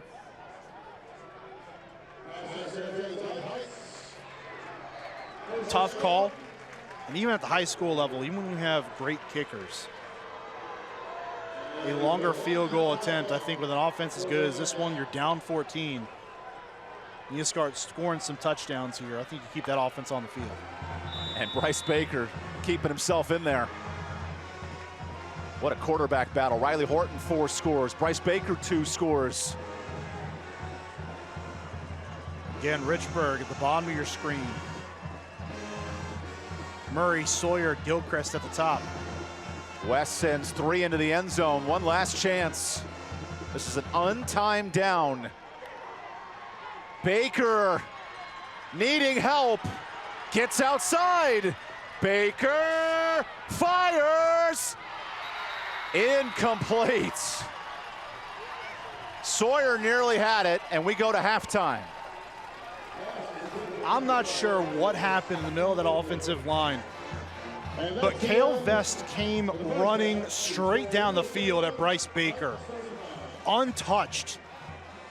Forces Baker off his spot, forces him to choose the right side of the field, shrinks everything down. The defense, their job again gets easier from there, knocking it down the end zone. And how about a 2-score lead for West Forsyth on the road in Kernersville at the half? This is a league title implication kind of game, and West well on its way with this first half start. Highlights, yes we do. We got highlights. Now you do too. And it starts with Corey Blair running away for 30 plus. Just seemed like a night where the offense was going to have to get going on the ground for East Forsyth to get ahead in this football game. It does with a bang at the very start of the football game, but not to be outdone. Keith Taylor defensively gets an interception, possibly of the year in the state, to even us up before Corey Blair takes it in for his second tud of the night. And from there, it was the Riley Horton show. Man, 4 TDs for Horton. That was a fun one, and he had 3 more later. Just an unbelievable player making unbelievable plays back and forth. East goes down the field. And I mentioned another touchdown through the air. This time, Jalen Moore, the beneficiary, breaks 1 tackle and bursts into the end zone. And from there, it was all West. A half that really seemed like it was going to be dominated by the East offense early on. West finds a way to stymie them on defense. And the explosive plays were aplenty in the first half for West, capitalized at the end of the half by this scoring grab. Hunter Cruz made it a 2-score game. The penalties for East played a factor in a couple scoring drives, but the numbers nearly identical. Just incredible first half, but both offenses really. But West comes out. They had to set the tone early on. It's an aggressive football team, a physical, tough football team, as they always have been through the years. But tonight, it's been the flair. It's been the big plays through the air, on the ground, all the way around. And suddenly, East Forsyth at home, down 14 points, has some work to do here in the third quarter. That's a 29-point quarter for West Forsyth. And welcome back to Kernersville, North Carolina. Just getting ready for the third quarter here in a second. Mark West has been in this spot before. We noted in the first half. How do they close this game out in the second half? Well, it's got to be having that killer mentality. Again, this was a team that last year in this very same game at home held a 28-17 lead in the third quarter with about a minute or so left and ended up giving that one away, losing 45-35. So the game is far from over. And that sideline, those seniors, those guys that were on the team last year understand that. So how do you close it out? Play the same tough, tenacious defense you did in the first half. and really get that running game going, even just on a driving basis. It doesn't have to be the massive explosive plays. If it is, great. But if you can sustain drives, get the running game going, keep the ball away from Bryce Baker and that East Forsyth offense, you will help yourself out with securing a massive win in the final week of the regular season. And with a win, West 1, they'll host a playoff game. 2, it could come down to a draw of the hat to win the league title. And if you win the league in the CPC based on RPI, you're probably getting a top 5 or 6 seed in the tournament. Great spot to be in. They did their job in the first half. Now can they seal the deal? Could not do it 1 year ago against these East Forsyth Eagles at home. Can they nab a massive victory and a pretty big upset, even for a team that's also top 15 in the state on the road here in Kernersville tonight? And the red-hot West Forsyth Titans, they get the football to start the second half. It's been 4 long years since West has beaten East. And the second straight time we battle for a league title. Cressamore sends it away. And the second half begins with a touchback. Riley Horton is a dual threat. 130 passing, 110 rushing. Sometimes in high school you have those one guys take over. It's been the Riley Horton night.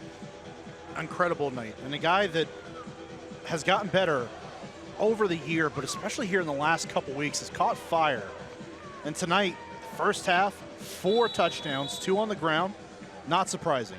2 through the air, a little more surprising. The placement of the football in the air has been there tonight for Riley Horton. Showed off his cannon in the first half. Now he has to be able to carry that over and sustain it. Last 3 weeks, 9 touchdowns for Horton. He's cooking as of late. Start of the second half, it's Blevins on the ground. Oh, and Blevins gets a big hole, 8 yards on first down. You'd love to say you didn't see nearly enough of C.J. Blevins in the first half, but he did a really great job playing his role, blocking down the field for Horton or potentially receivers, and doing what he could with the rock when he got it. Now first carry of the second half to open everything up. Does a nice job penetrating through the heart of that defense and getting great yardage on first. Blevins averaging 8 yards a carry. He's that secondary back. Him and Page have been electric. Horton on second down. The counter. Nice run. Another 8-yard gash. What is this offensive line doing to move the pile? Well, it's them pushing at the point of attack, moving those bodies back, and changing the line of scrimmage. The other thing that's helping them out is simply the impact that Riley Horton had on the game through the first half. Defense has to account for him. They're looking at him. It's taking an extra body or two to make that sacrifice.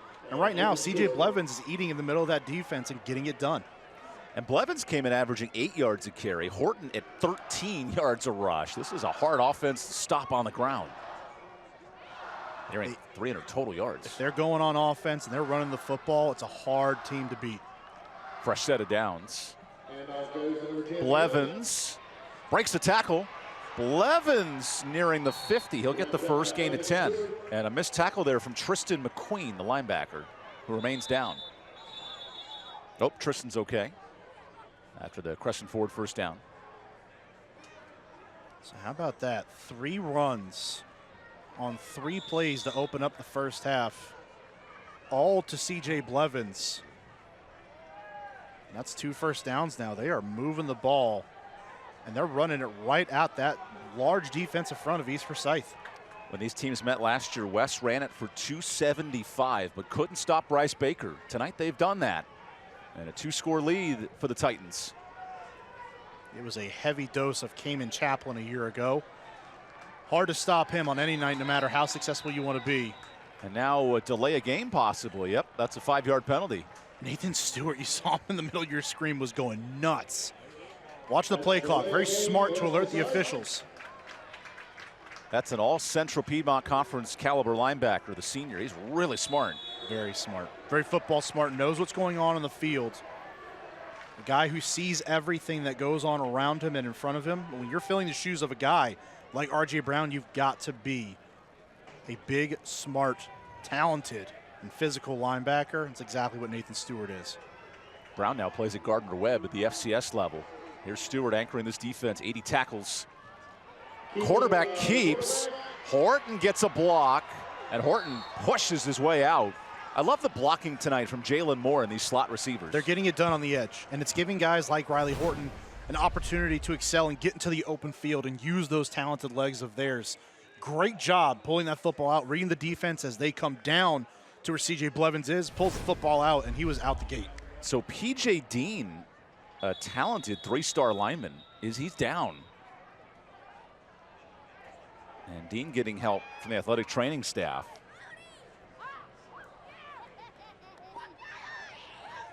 Lindsay Chico-Scipio and her crew. Looks like PJ will be okay. He's a top 10 rated lineman in the state. Solid, nasty individual. I mean that in all the good ways. You talk about offensive linemen. If someone starts saying that you're a nasty individual, you play with bad intentions, it's exactly where you want to be. You want guys like that on your team who are going to maul people up front, get all the dirty work done so your skill players can shine. And think of West Forsyth. The last 10 years, give this coaching staff credit. In the last 4 years, they've had 10 offensive linemen play at the next level. Dean is certainly in line. Well, you see it. I mean, you look at their size, even from up here in the booth. It's a sizable offensive line. One of the bigger ones, if not the biggest one we see all year. Page in motion behind this big O-line. Horton follows them, and a nice run for Horton. Hannah, more on this West offense.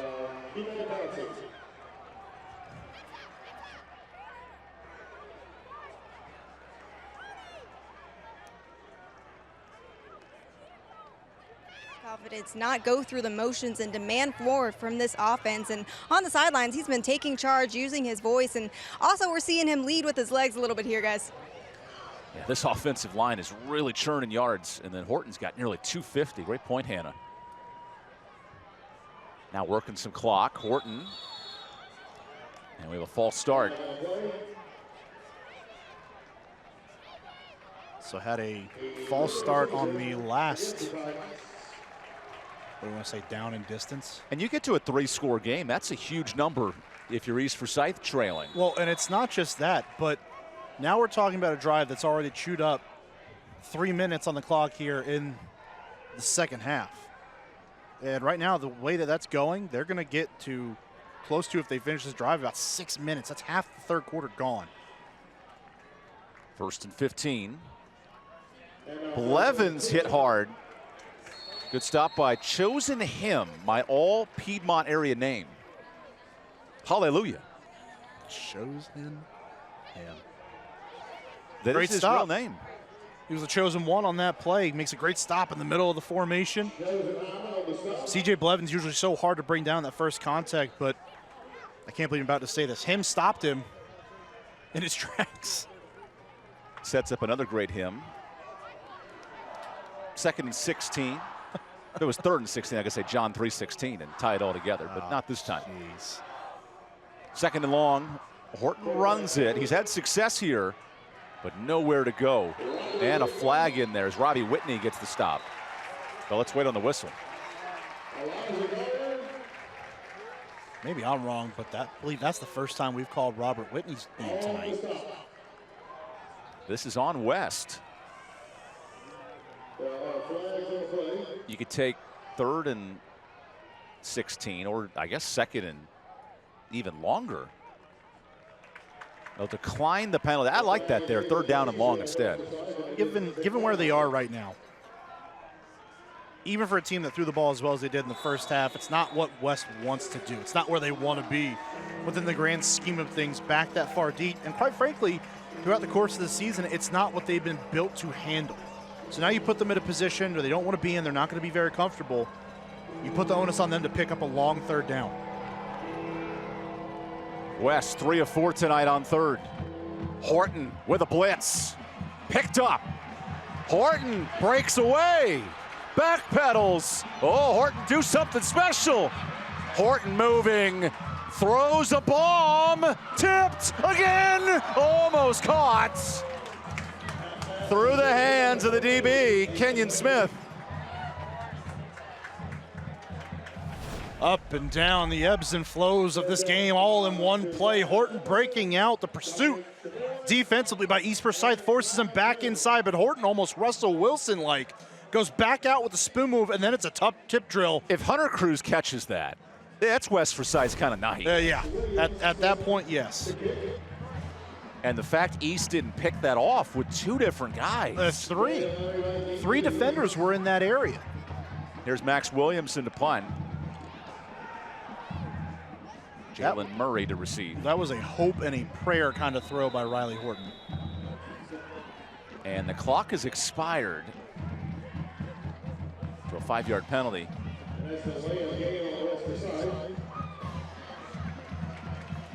3 penalties on the drive for West. And unfortunate for the Titans as well. Such a good-looking drive early on. The penalties just pile up, and they're not able to get back on schedule and pick up another fresh set of downs. Big break for East Forsyth. 3rd punt. Oh, terrible snap. And a false start. Whoa. Now that saved something. Oh, man, let's see that again. I think West saved disaster. Man, oh, man. How many times have you seen a false start help avoid disaster? Oh, yeah. Oh, 9. Wow. Hey, if you're 99 there, Eldridge, that might have been the best play you made all night. Yeah. It's a guy who already has a sack tonight as well. You didn't expect the snap to go haywire. No. Well, that's the challenge here in high school football. Good pressure coming. And Williamson booms it away. And it dies around the 20. Good kick for Williamson. We'll step aside midway through this 3rd quarter. East Forsyth, work to do. Down 2 scores. Bryce Baker back to work when we come back.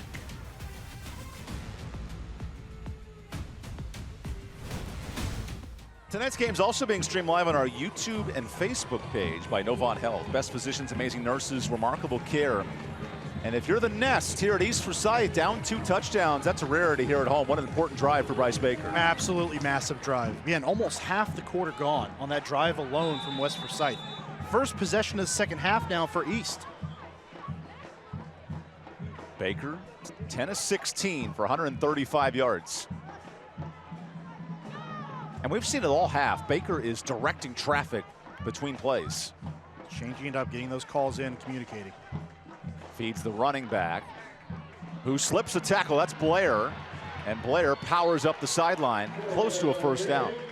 It's one heck of an effort in the backfield by Corey Blair, breaking out of the tackle of Keith Taylor. Guy, interception, a sack tonight. That interception being a pick 6. So he's done it all here this evening for this defense of West Forsyth. But Corey Blair, too physical at the point of attack, breaks the tackle, sheds it, and gets outside to pick up the fresh set of downs. If you're just joining us, Blair was in Georgia up until the end of August. He joined in week 4 and has been an impact running back since. Him and Cannon Rottweiler, the former JV captain, who's 5'6", 160. Play action. Baker on 2nd and long. Nice deep route. Murray hangs on. Great catch to the 44. That is a next level throw from Bryce Baker. Just getting the football down the field is one part of it. But where he put the football and allowing Murray to go get it is another. Watch here, he puts that football closer to the sideline. Murray works that way. That way the safety does not have enough time to get over there and make a play on that football. That is beautiful ball placement by the UNC commit. If you're Mac Brown, you're smiling ear to ear watching that 26-yard completion. But an injured offensive lineman down for East after the play.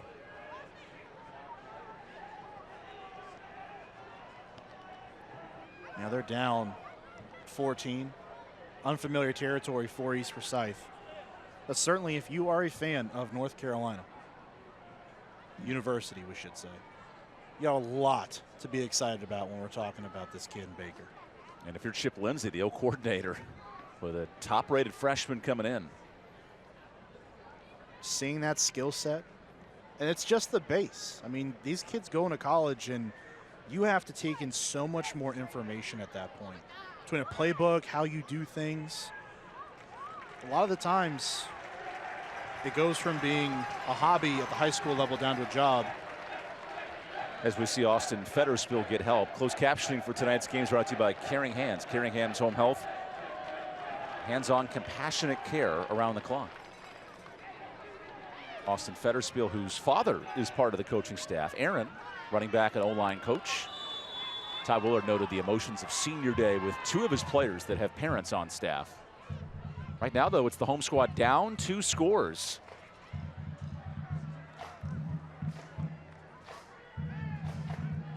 Baker again changing up the play with 9 on the play clock. He's got to go. Oh, clock to 5. Let Baker cook. 2 seconds. And he goes short. That's Richburg. Big stiff arm. Whoa, Jai Richburg, the Thunder. Hey, man, wide receivers aren't supposed to do that, not on the edge. You don't just throw someone out the club like that and get away with it. But Jai Richburg finally on the stat sheet. His first catch tonight, and me, oh my, a la Derrick Henry on the edge. Justin Ferguson took the end of that punch. Good completion there. Sawyer first down. He's dragged out. Good pursuit and a first down. You see the offense now starting to get up to the line, running tempo here, getting this defense off balance. They get into a rhythm. This is where you see the best side of this Eagles offense. They find a rhythm, they get up to the line, they run plays. Cade Lloyd on the stop, now in the red zone. Blair bounces. Blair slips away and escapes Keith Taylor for a gain of 7 there. Good effort, good job by that offensive line, holding their blocks. Blair didn't see anything initially, doesn't get there, but because of those because the blocks held up as long as they did, he was able to squeak out back to the middle of the field and pick up some positive yards. Baker on 2nd and 4 feeds Blair. Uh-oh, Turtle, he's ready to crunch. That's actually Cuthrell Keenan, juicy, who sizes up a stop. Yeah, not gonna win many battles one-on-one. I'd be hard-pressed to find a single running back in the state, but a lot of times it's gonna take on Cuthrell Keenan one-on-one and win that battle. Now 3rd and short after the stop from Keenan. Baker play action. He's pressured. Baker has Richburg picked off. Intercepted West. Wow, Goodrum, that great hands. Baker had 2 picks all year and 2 tonight. Nicholas Goodrum was on the edge at the end of the first half covering a receiver and knocked a pass away. This time follows Bryce Baker across the field, watches his eyes, and sees him make that throw, steps right in front. That is next level linebacker play by Nicholas Goodrum. Just continues to follow Baker. And I'm not sure Baker saw Richburg early in the route. Because he was behind the play almost. Which leads to a 2nd interception. He had 2 picks entering tonight, 2 more in this one. And look at West Forsyth. 2 touchdown dog coming into this game. And this defense is playing lights out now. And now up 2 scores with a league title on the line, at least a share of the title. Mount Tabor is winning tonight. They'll also be 6-1 in the league. And a whistle. Yeah, false start, right? 6 penalties for West. That's a play Baker would love to have back. And depending on how this drive goes, could be as important a play in this game as any other. There's 5.5 minutes left here in the 3rd quarter. Time is now going to start becoming more and more of a concern for that east sideline. You have a team that likes to run the ball like West does, drains the clock more. You've got to be careful with your possessions. 5 on the play clock. Horton goes inside. And not much on the ground. Gain of 1. Good pursuit from Cody Brown, the backup D lineman. The defense is going to start looking for those runs. I know you want to work the clock. You're Kevin Wallace in that west sideline. You want to work the clock, but you also have to work your offense. Don't eliminate the threat that you had in the first half with those passing yards. Right now, at the top of your screen, one-on-one, you got Hunter Cruz. Deep threat. Might be time for a shot. Blevins stays in a tailback. Horton escapes. Takes his time. Horton jukes. goes by Stewart. Horton again. And Stewart, great pursuit on the tackle. I love the play there of Nathan Stewart. I just quartered Riley Horton, and initially Horton won that battle by getting back inside, but Nathan Stewart and that high motor that he has does not give up on the play and ends up making it on the back end. Watch 44 right there. Loses contain, but does not stop. Gets back up and makes the play. It's incredible effort by Nathan Stewart. Nathan Stewart, this kid needs to be playing college football somewhere next year. Good hands on the tackle. 5'10", 210. Good size for a linebacker, but he's smart. Plays with instinct. 3rd and 16. Horton, screen. Blevins, chopped down. And a good stop by Dominique Sheboy. Try saying that one 5 times fast. Sheboy. He good. Great play in the open field, knocking down the screen. Blevins, a hard play to make. One-on-one in the open field. You've got to make that play. Sheboy gets those legs out from under Blevins. Great job. Leading to a punt, and this is a tough field position for West. Murray's in West territory waiting for the punt. Williamson, he's got to get it off. It's blocked. The kick is tipped. And he scoops it up in the red zone. Wow, what a change. Giveth and taketh away. Give up the pick. Take the ball back in plus territory with a block punt. Great response by East, getting off the field after the interception. And then the special teams come through in a massive way, just too long. Understanding you're in the shadow of your own goalpost, you've got to get that kick away. That's Kimor Pouncey, the block, back on the ground. Nice hole, Rottweiler, touchdown!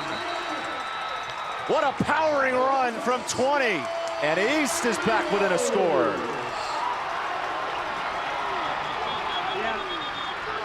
Got right down the field and ended that run, almost running like a pit bull into the end zone. Cannon Rottweiler doing his part, breaking tackles and lowering the boom before crossing the goal line. There's an injured East player down, but Rottweiler living up to his breed. You block the punt, you get it back, and then you leave it to one of your leading rushers on the team just bringing it at the end of that play.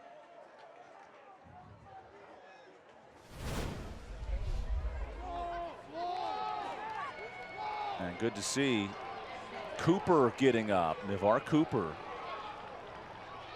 He got landed on at the end of that play. Yeah.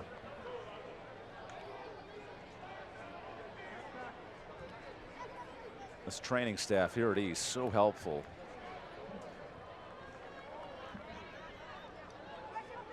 What a Natalie High is the head trainer. What a response. What a sequence of events. In a game with an absolutely bonkers first half. East driving, throws that pick, goes right back to West. It seems like the momentum shifts right back to them. A defensive stand and a block kick. And a touchdown run to follow. And we're back to a one-score game right now.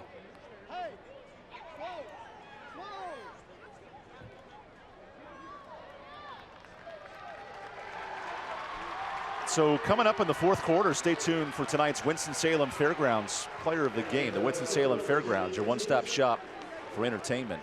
Also in the fourth, tonight's My 48 Play of the Game. My 48 Sports, your home for local sports. And the Linder Turf and Tractor scoring summary. Get a great deal on your next Kubota at Linder Turf and Tractor.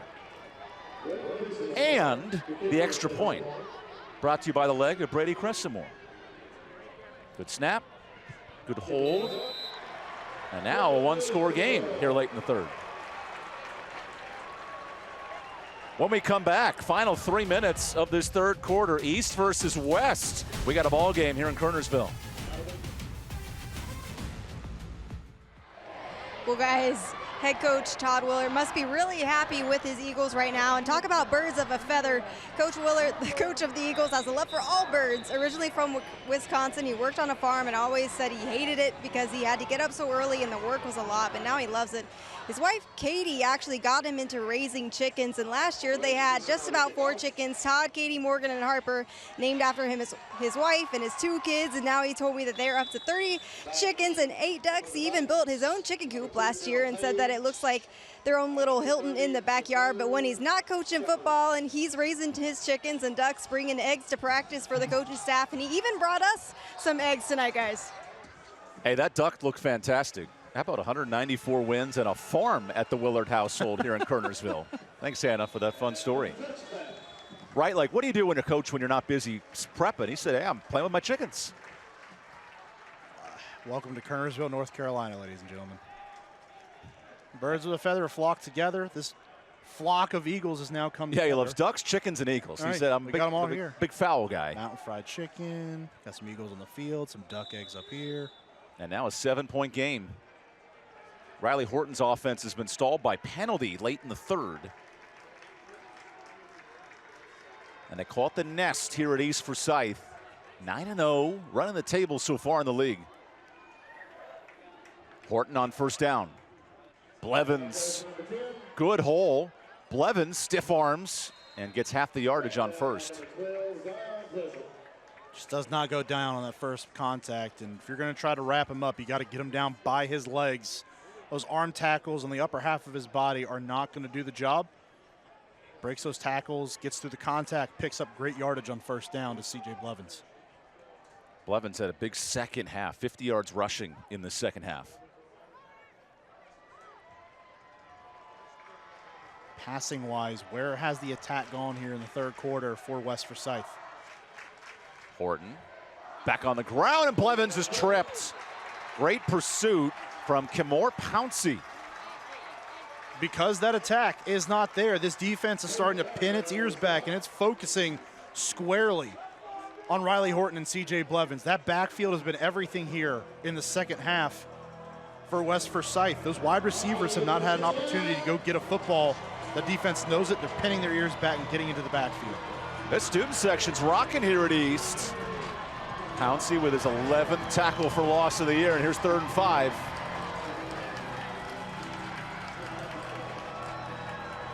Horton, quick toss, nice catch, and more. He's right at the sticks, and they rule him short. A little short. So 4th and 1 coming up. He's so close, just trying to get it to the sticks. Are you going for this here if you're West? Are you feeling good about what your offensive line has done? I think so far, yes. It's a gamble. Inside your own 30, up by 7 now. Oh, This East crowd is chomping at the bit. this is a league title decision here in the Central Piedmont Conference. And the play clock's under 10. Here's Horton. 4th down run. Horton has a block and the first. Wait, there's a flag. Hold on a second. Was P.J. Dean reaching?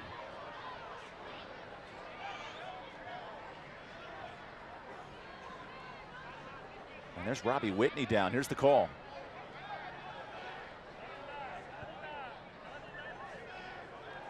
Oh, defensive holding. That's first down. How about that? Look at that stunned crowd. Whoa.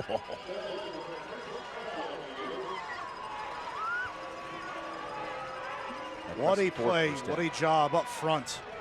Offensive line, you got to get push on 4th and 1. Bodies flying around. Riley Horton has to be able to navigate through that traffic, does it, gets great blocking at the point of attack and picks up the first down. We have an injury timeout for Robbie Whitney, the senior defensive lineman. He has 12 sacks, but he's been held in check tonight. Really, there's been 1 sack for East. They haven't got a lot of pressure on Horton. No, and that's been because 1 of his running ability, and 2, his offensive line has created pockets and they have sustained them. We know the edge pressure that East loves to generate. Over time, they've had great edge rushers here that have put up great stats. Unreal, unheard of stats, really at the high school level. But tonight, they've been stymied. That offensive line has done a great job on the edge of protecting their quarterback and their running backs, getting out there, sustaining blocks, and allowing their guys to go to work. So Cody Brown enters the D-line for Whitney. Final minute of this third quarter. Horton goes to Blevins. And he's following that left guard all night. Still pushing. A.J. McLeod and company gets 5 yards. It does say something when, as a defense, or as an offense, I guess I should say, the defense knows what you're going to do. You don't care. You just continue to run, and you continue to do what you're doing that you know you're great at. That's what West Forsyth is doing right now. They are riding on this running game right now to churn out yards and dwindle that clock down. McLeod and Foster on the left side are really making a push. It's been hard for this defensive line of East. 2nd and 5. I wonder if they run out the clock here in the third quarter. West Forsyth 1 quarter away from a share of the league title. And when we come back, we'll move the football 2 yards and do it again. 12 final minutes to decide the Central Piedmont Conference. Welcome to the fourth quarter here in Kernersville. There's a league title on the line. If the results hold, Mount Tabor, West Forsyth, and East Forsyth would tie for the league title, and it would come down to drawing names out of a hat. Literally that close here in the Central Piedmont. 2024, you think we couldn't come up with a better method than drawing names out of a hat? Well, it makes for a fun fourth quarter here in Kernersville. Riley Horton back to work where he has 250 total yards, dominant on the ground. Horton runs it again, and O'Marion Hayes spins him down. He has a UNC offer, and he's got a big body. I'm sure they're loving that right now. North Carolina's got some hosses coming from this team here in Kernersville, North Carolina. O'Marion Hayes just slings down Riley Horton to the turf. Says, hello, how do you do? It's third down. Better buckle up because I'm coming for you again. We got some big boys on the defensive line tonight, both teams. We got big boys on both sides of the line. This is a game born for the trenches. Those guys are deciding the fate of this football game here in the fourth quarter. Has the feel of a fourth-round playoff matchup. Instead, it's for the regular season title. Horton. Blevins dropped. Pouncey in the backfield. And he's counting his blessings after that TFL. Nowhere to go. That edge pressure off the right side. Too many bodies get through. They overload the right side of that O-line. And Blevins had nowhere to go on that play. What a stand defensively by East Forsyth. They have tightened up here in the second half. Only 1 first down in the second half for West. The offense has been stagnant. And now the punting game with Max Williamson. He does average top 30 in the state in total punting. He needs a good one here. Oh, rugby kick, nearly blocked again. And that bounce will help Williamson as it dies right around the 18. Whew. And he kicked it for 37 yards. Playing with fire. Second punt in a row. Just way too much time. You got to start wondering, why is he holding on to the football as long as he is? And here's Bryce Baker, who's done this before on Friday Night Rivals. Overcame a 2-touchdown deficit to Mount Tabor last year and has led 4 game-winning drives here at East Forsyth. Baker, quick toss. And Jalen gets out of bounds after a gain of 3. Jalen Murray. Saw it again, Evan, as you mentioned, the comeback win over Mount Tabor last year. The comeback win over Mount Tabor this year that we were there for as well. This is a man who has grown up living in the clutch. On multiple occasions, he's been great when he's needed to be great. Baker keeps it, cuts outside, dives back in, and gets 4 yards. So it's 3rd and 3 coming up. Not a bigger third down defensively for West Forsyth in this game. At this point, you need your guys to get back there and disrupt Bryce Baker. Got to think it's a passing down here. Where are your edge rushers going to be at? 200 total yards for Baker, facing his biggest third down. Rottweiler, no, quarterback. Nice run. Blair gets the first, and he's pounded after a gain of 10. Love that play call. Really almost ends up being an extended run. That time, instead of being a straight off run, the defense has to react to it. They put it in the hands of Baker, fakes it to Rottweiler, and goes right back outside to Blair. Very smart play call. 200 yards passing for Baker, who's thrown 2 picks tonight. He hands off to Rottweiler. Rottweiler, nice run, and he gets knocked out of bounds. That's a gain of 15, and Rottweiler's made a difference tonight, Mark. Probably had the cleanest run he's had all night outside of the touchdown in the third quarter. Just gets around the edge and turns those shoulders upfield, turns on the afterburners. And we have an injured West player who was standing on the sideline. He kind of got the side traffic. It wasn't Rottweiler who hit him, it was his own teammate. In a game like this where you've just got players flying all over the place. Add friendly fire to the bingo card, as that's the backup DB, Vanderlei Baldwin, who got knocked. He was like, well, I'm going to move a little farther from the sideline. Yeah. Good thing Vanderlei's okay. Get down behind the play. Daps up one of the ball kids.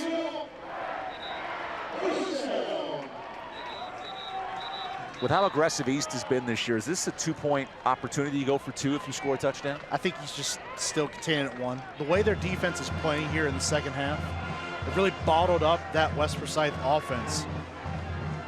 So you got to trust them. Again, you have 9 minutes left in this football game. All your timeouts as well. That's not going to be a factor just yet. But you go down the field here, you score, your defense does its job, and your offense gets back out there. You got to feel pretty good about your chances. East is moving the football, 24 first downs. And in the second half, fresh off a touchdown drive, looking to tie it. East is one of only 12 undefeated teams in the state. This is a huge game for 9-0 East Forsyth. West at 7-2, want to earn a tie for the league title. Baker swings it out in front of his target, Murray, and a little miscommunication there. Yeah, Baker wanted that football to be out in front, rightfully so, trying to get your receiver on the run, have that momentum of him going forward. That time just not on the same page with Murray, backs up a little bit too much and doesn't go forward far enough by the time that football was out to him. Murray, 35 receptions coming in. He's a Swiss Army knife for this East team. But now it's 2nd and 10. Such a good player with the football in his hands, especially in space. Both bands rocking, league title on the line. Inter-county rivalry. What a great night in Kernersville, 2nd and 10. And a play clock violation. Actually a timeout, East instead. Coach we'll take the timeout. Let them know too. Got to take that timeout. But East is driving here to the 4th quarter to tie this one up here in Kernersville.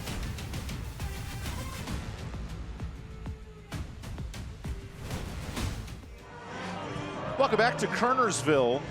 Closed captioning for tonight's game is brought to you by Caring Hands. Caring Hands Home Health, hands-on compassionate care around the clock. Final quarter of the regular season for these two playoff-bound programs. But who wins the Central Piedmont? We find out over the next 9 minutes. Top-rated senior quarterback in the state, Bryce Baker, down a touchdown. And he's been cooking, 200 yards passing, 200 yards rushing. But it's the 4-touchdown game of Riley Horton playing spoiler. Baker on 2nd and 10. Pressure. Escapes it. Cuthrell missed. Baker scrambles. Baker runs. Baker escapes. Baker near the 20. What a play. He got 30. At home, you're going to see him reset his feet and think he's looking to throw down the field. Had no intention of throwing that football when he set his feet. He was simply setting up Eldridge that time to get back down the field, break him down, and break contain. A veteran move by the senior quarterback, Bryce Baker. Season high in rushing, 75 yards for Baker. Typically the elite pocket passer. It was his rushing ability last year that broke this Titan defense down. Back on the ground, Blair literally dives forward. I think he jumped into the defender and gains a couple. It's Cutthroat Keenan right there in the middle of all that. Well, you're jumping into a pillow, but it hurts. Into the Cook Reynolds red zone. Say less of a pillow, more of a boulder right in the middle of that defense. It's a large man. Space eater, occupier of blockers. Here's 2nd and 7 in the red zone. Baker's been so good at this, reading the defense, changing plays. A future Carolina quarterback. Now with 5 on the clock. Quick toss. Blair has blocking. And Blair's pushed out. Good pursuit, and he might be right at the sticks. Vanderlei Baldwin got him. And they give him the first. That pursuit coming across may have saved the touchdown, but does not save the first down. Coming in motion, Corey Blair gets that football with a head full of steam. Great play call, getting one of your better playmakers in space and allowing him to work. Blair, 2 touchdowns on the ground tonight. Here's 1st and goal. Again, not much there, maybe 2. 2nd down.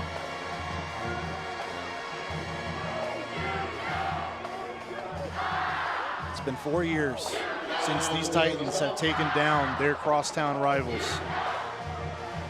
Up by 7.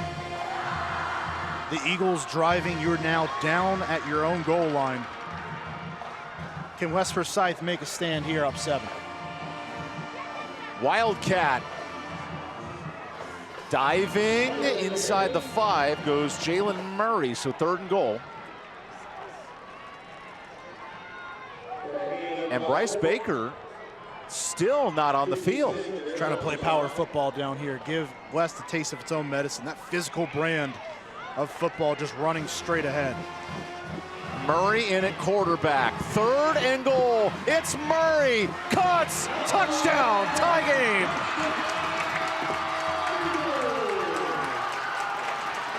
The Oxner and Permar touchdown. Can tie it with a kick. It was the dynamic playmaking ability of Bryce Baker that gets them into this position. And then it's the power offense. That big offensive line of East Forsyth taking over, opening a hole, and Murray runs it in. 8th touchdown of the year for Murray, and here's an important extra point. Got it. Whew, that was close for Cressamore, and that's 35 a pop. Big on big. It's big boy football at the goal line. Jalen Murray just gets right over the top. And look at the next generation. Pumped up. East versus West. It matters here in Kernersville. That Glen-East rivalry is really big in Kernersville, but East and West, those have been the 2 best teams in this league the last 10 years. It's nothing like this. There's that hatred between these teams. You mean it in a good way. There's respect on each side for each other's sidelines, but when you come into a rivalry like this where you just have that good old-fashioned hate between them, it goes through generations. It gets passed down from one roster to the next. And this edition in 2024 has not disappointed. That was an 11-play, 82-yard drive in 3 minutes. And this is what you draw up as a kid growing up. Tie game, league title on the line, and West gets the football. Cressamore booms it. And West will have to go 80 yards. Not much offense here in the 2nd half. How does West find it late, Mark? Where's the passing game been? Since halftime, we have not seen it from West Forsyth. Riley Horton has gone quiet through the air. These receivers have not had an opportunity to go get the football. It's been them running the football, turning to a more conservative offense. That's not what got the Titans with a 14-point lead at halftime. They've got to get that passing game awake. Don't worry about the clock. Run your offense. Get back to what you were doing and what you did well in the first half. This Central Piedmont Conference, the highest rated league in the state, 3 top 12 teams. Here's a battle for the league title, 1st and 10 with a trip set. Numbers at the bottom of the screen. Instead, a handoff with the numbers. Nice hole, and Blevins gets 5 on 1st. The running game's been the story for West. Now 215 yards rushing. I guess I just don't understand, because it almost seems like you would want to give Riley Horton that option.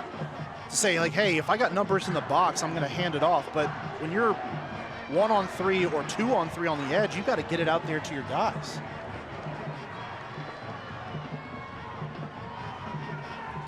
Horton on second down, and another whistle. That's a false start. Penalties have been the bugaboo. That's 11 penalties for West. You can't have things like that. Biggest moment of the game right now for your offense. You get a good gain on first down. Now you're backing it back up. You've got to get all those yards back on this play. You're wasting it down by moving it backwards. Both teams penalty ridden tonight. We noted last year West had a 2-score lead in the second half. East came back to win. There's 2nd and 9. Horton pressured. Stewart has him. Second sack for Nathan Stewart. All that momentum that West had has gone quiet and has shifted over to the home team. Their sideline is buzzing right now. It's been the smart plays of Nathan Stewart, the instinctive plays that have gotten them back in this football game. They are all around the football right now. Now 3rd and a mile for this Titans offense. East is humming 4 second-half sacks. They had none in the first. Horton on 3rd and 17. 4-man rush. Horton running out of time. Horton escapes. Oh, what does he have here? Horton pushes forward. First down, Horton. Needed 17, gets 30. Are you kidding me? Riley Horton, how did you escape? Houdini. And we have cramping going on after the Riddle tractor first. Riley Horton, wow, with Jayla Moore down. There were 4 to 5 East Forsyth defenders around Riley Horton at the back end of that play. But watch him navigate the pocket here, break away from defenders, not 1 but 2. And then somehow gets away and picks up the first down. That is unbelievable. Got 25 on that one on 3rd and 17. Man, Riley Horton has been asked to do a lot tonight. 130 yards rushing, 130 yards passing in his breakout game. The 2 touchdowns on the ground, the 2 touchdowns through the air, all in the first half. The last couple weeks, something has clicked for Riley Horton, where he's taken off and become a different football player for this West Forsyth offense. And it's shown up big here tonight. And possibly the game's biggest moment. Now tied. No points yet here in the second half for this offense. And they get a conversion like that on 3rd and long on the ground on a scramble is massive. Last West win over East, October 11th, 2019. That's basically 5+ years. That was a game West dominated on the ground, 300 yards rushing. That's been the story again tonight. Well, you can easily say when West Forsyth dominates on the ground, they win that battle in yardage. More often than not, they're going to find themselves at least with a chance to win a football game. That is the case here tonight. First down after the Horton run. Wants it again. Good blocking. And Horton jukes. He's got the first, gain of 10. Fumble, loose football. East Forsyth is gone. Scoop and score. Solomon Brown, the hero in the 4th.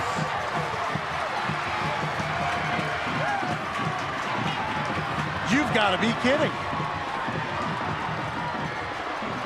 When you're thinking, how does Riley Horton still make those moves in such a tight space?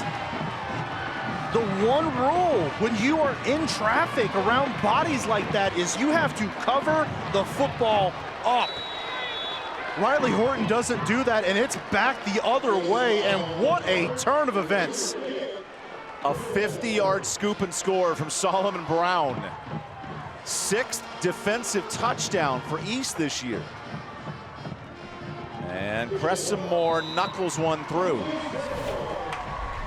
Mark, how about this effort to end the play? I mean, Riley Horton's got this thing, and he's running down the field, just continuing to go. and just has the football. You see it all the way away from his body. He gets coughed up. That's an easy fumble, and East running back. The Eagles down 14. Tie it up, and they take the lead on the scoop and score here in Kernersville.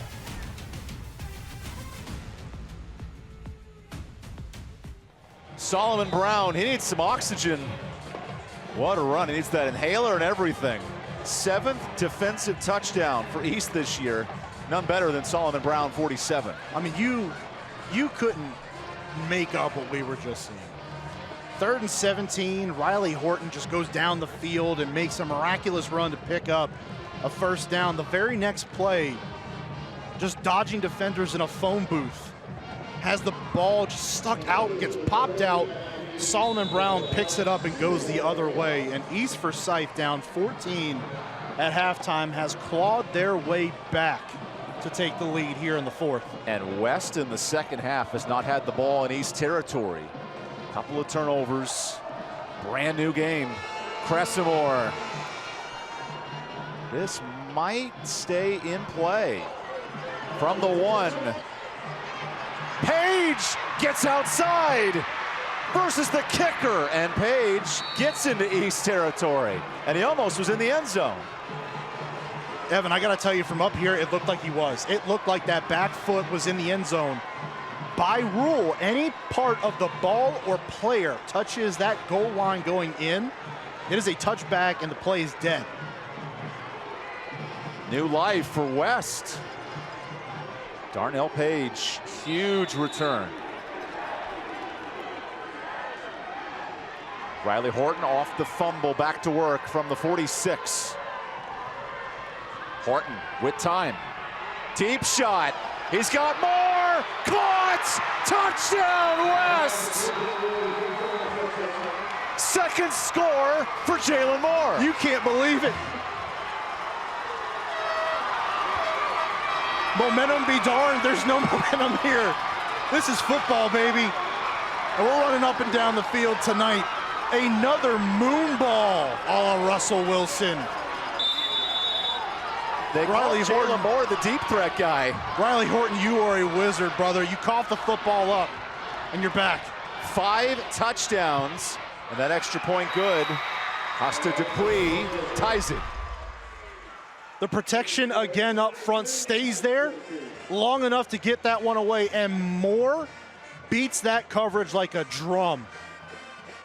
There are 2 insane Jalen Moores in this state. One at High Point Christian, the running back, and one here at West Forsyth. Yeah, we found the other one here tonight. He has been phenomenal. A long touchdown catch in the first half with a broken tackle in the middle of it. This time, it's straight line speed down the middle of the field. 6th score of the year for Moore, and it's a race to 50. Wow, and if you're West Forsyth, for 2 years in a row, you've lost a lead, and the resolve of Horton to go one play, boom. Waited for it all second half. Waited for it all second half to see a passing play connect for this West offense. And when they finally have to have it down 7, they answer in a huge way. By the way, Mount Tabor has just won. So now if West wins, it's a 3-way tie for the title. There's Costa Dupuis. Good kick. Returnable Richburg. Richburg bangs into bodies at the 30. That's where Bryce Baker starts.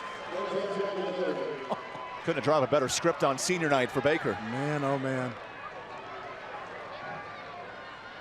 Reagan has also won tonight. So the top 4 in the CPC all guaranteed really good seeds in the state playoffs. Reagan handily taking care of business at that. 44-0. With Bryce Baker in this offense, now the onus is back on them.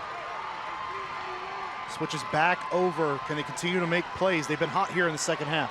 Baker, 200 yards passing. Dialing up a play with 8 on the play clock. Baker pump fake. Pressure. Baker elects to run and gets a couple.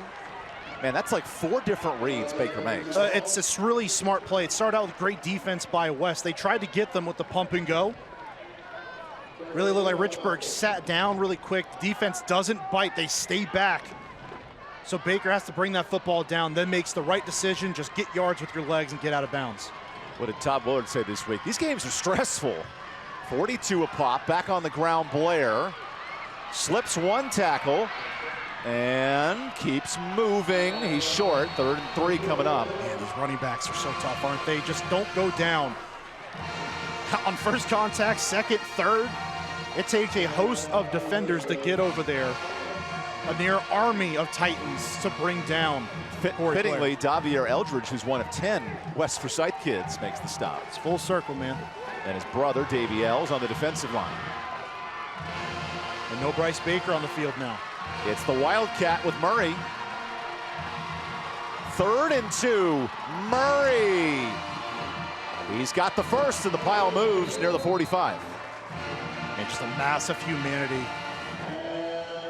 It's a numbers game with the Wildcat in there. Those plays right now in this game, it's about tough, it's about will, it's about want. At this point, everybody on that field is tired. And you got to dig deep to find whatever you can on those short yardage situations to get by. Bryce Baker back in after the Riddle tractor first down, making tall grass short. From the 44.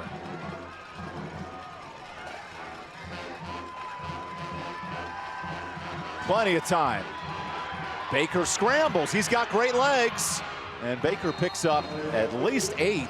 Nice run for Bryce. Really is so interesting, though, because he doesn't run that much.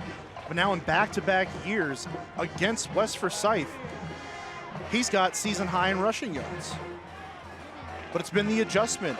If West isn't going to respect that, they don't put that spy on him to monitor where he's going to go, and he takes off, he's going to get those yards. Baker 400 yards last year. He's nearing 400 tonight. Back on the ground. And that's enough for the first, out to the 45 of West. The stop by Cale Vest. And with the clock situation, East might be playing for a game-winning drive. You see both players, all those players on the field right now are tired. Down at the end of the game, conference title on the line, outright for East, a share for West. Who makes the plays? Here's 1st and 10.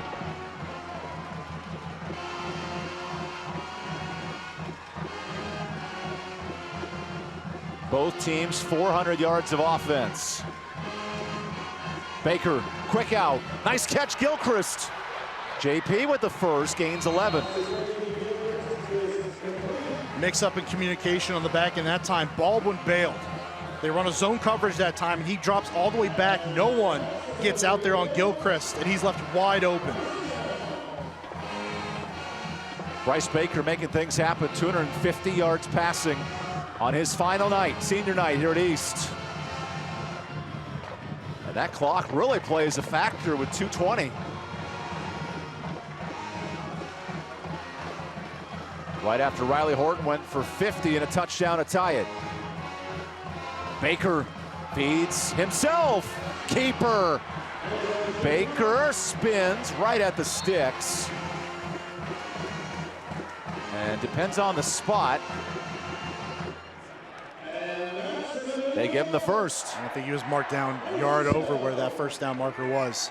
If you're fans of North Carolina football, you got a big one here. Bryce Baker going to UNC next year, put on a show. If you're fans of football, you're in the right place. We've seen it all here tonight. Offensive highlights, defensive touchdowns. When to use your timeouts if you're West? You start thinking about it here around that minute 30 mark. It's the way that this East offense is driving right now. They're in full control. They're content with just running the clock down. They've got a great kicker, so they can just run it down. Clock to 2, timeout East.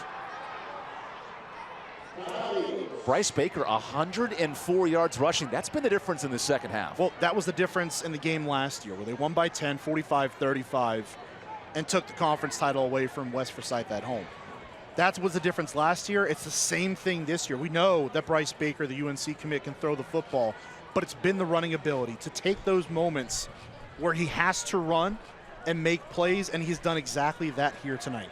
Do you leave a game up to a kicker with 1:30 left? I'm running my offense. Now, if I run my offense and I find a touchdown, great, awesome. But if I'm running my offense and I pick up yards and those timeouts for West are extinguished, and I've got to leave it to my kicker, of any team, certainly within the area, East is going to be in the best position in that situation because they do have great special teams, especially when it comes to field goal kicking. Yeah, Braden Cresimore's made a 40-yarder this year, so he's got some leg. But it's a whole lot different when you're kicking for a league title than when you're kicking just a regular on an August day in fall camp. You always have to remember that a kick is a kick no matter what. You know, every football game is still just another football game. It's the Wildcat now. Murray in at quarterback. Baker to the sideline. Here's Murray. Nearly tripped up. Breaks a tackle. Murray, good stop by Justin Ferguson after a gain of 8. Tell you what. Ooh, that clock is really starting to tick. And Daviel Aldridge was so close to making a play in the backfield that time. But West is letting that one run down. Entering the Cook-Reynolds red zone. Maybe you start to think that this is the drive your defense just has to take care of business, one way or another.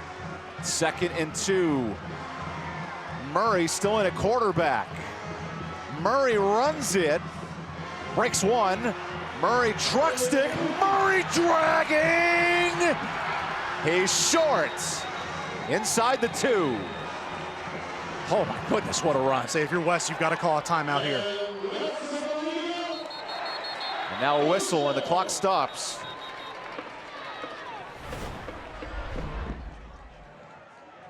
Boy, Jalen Murray just pushing his way, willing. Look at that, initiating the contact, being the aggressor on the run. And it's not till a slew of Titans get back there before he stops short of the goal line. Gotta have it moments like that. Jalen Murray delivers. What an exhausting drive for East. They got the ball at the 3-minute mark and have worked almost every second. Down at the 2, that Wildcat formation has worked so well tonight. You wonder, you got to almost kind of go with that going forward. There's no point in putting Bryce Baker in the football game if you know you're running and you're running it well out of that formation right now. That's Xavier Crawford down for East. The good news, if you're West, you have 3 timeouts. And on 1st and goal, okay, here's the question. Do you concede the touchdown? Because East, in theory, could kneel the ball twice. We have to be honest about the situation, right? As great as Riley Horton has been here tonight, this is not a situation that plays to what they want to do. Now, here's the problem. Maybe you do because of where you are on the field. You just got to give your offense a chance to go back out there with some time left on the clock. They still have the 3 timeouts to work with at this point. And so with the injury, Austin Fetterspiel, who's a pitcher on the baseball team, and his dad is the offensive line coach. Austin now comes in at center here on his senior day.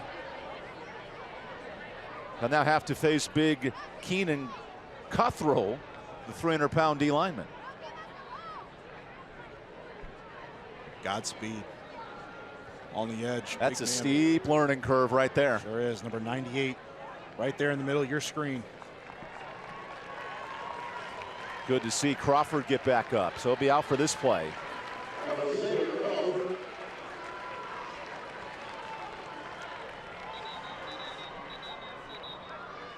All week, Kevin Wallace for West Forsyth said, we're ready. We're going to have a lead. We got to finish. Got to finish. Now it's East with the opportunity to get up a touchdown. And take the lead. Under a minute left to go. Really impressive by that East sideline, not giving in. Halfway through the 3rd, it didn't seem great. Just coming off an interception, now knocking on the door of taking the lead yet again. Bryce Baker back in the game. East figuring out who's supposed to be on the field. It's Murray and Rottweiler. First time under center tonight. 1st and goal. Rottweiler trucked. What a hit. P.J. Dean. Your offensive lineman, your 3-star recruit offensive lineman, flying off the football and laying the boom. No timeout for West. Oh, clock's ticking. Baker with 20 seconds. Too many linemen on the field. And a flag. Oh, no. Wow. Wow. Fetterspiel. The center came back in, and there was confusion.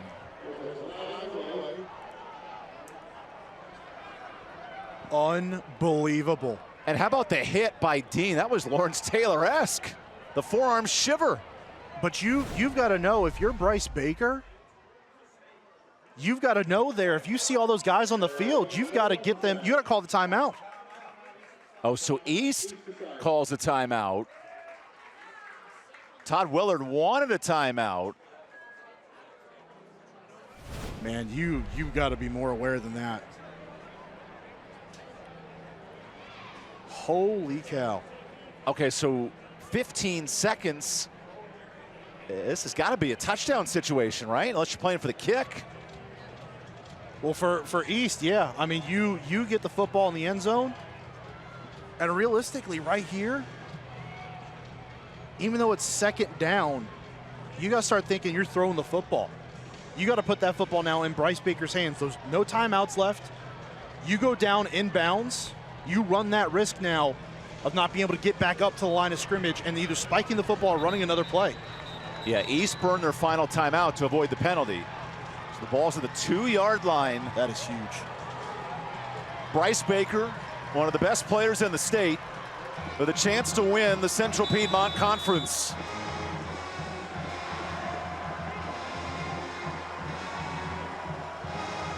Second and goal. Baker lobs. It's caught! Gilchrist touchdown!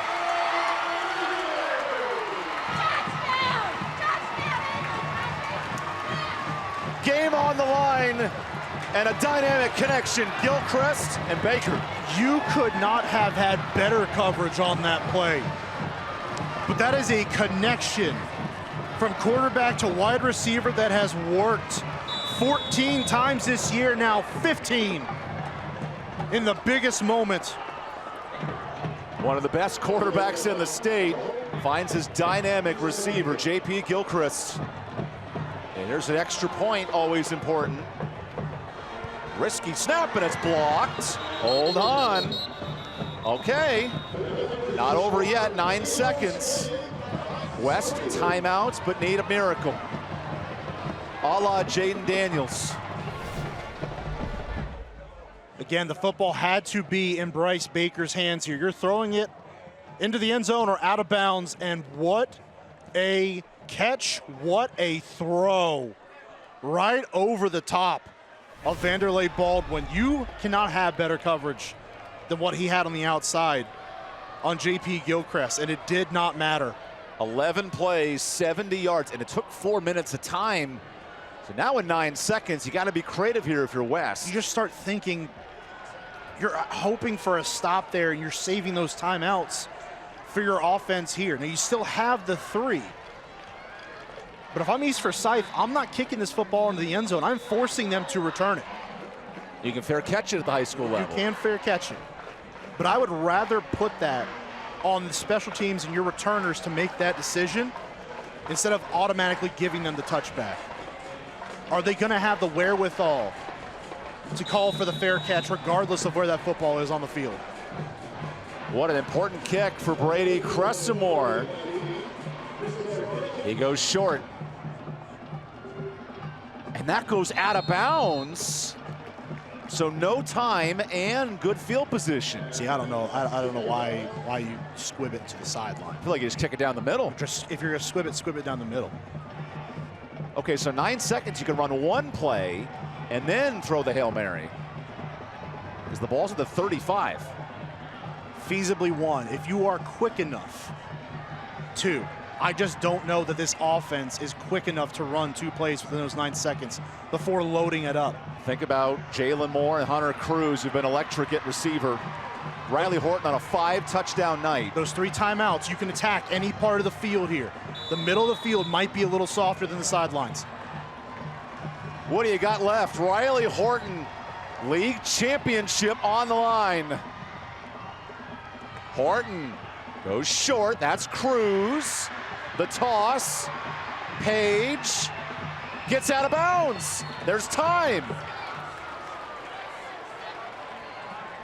So a first down, and you get one chance.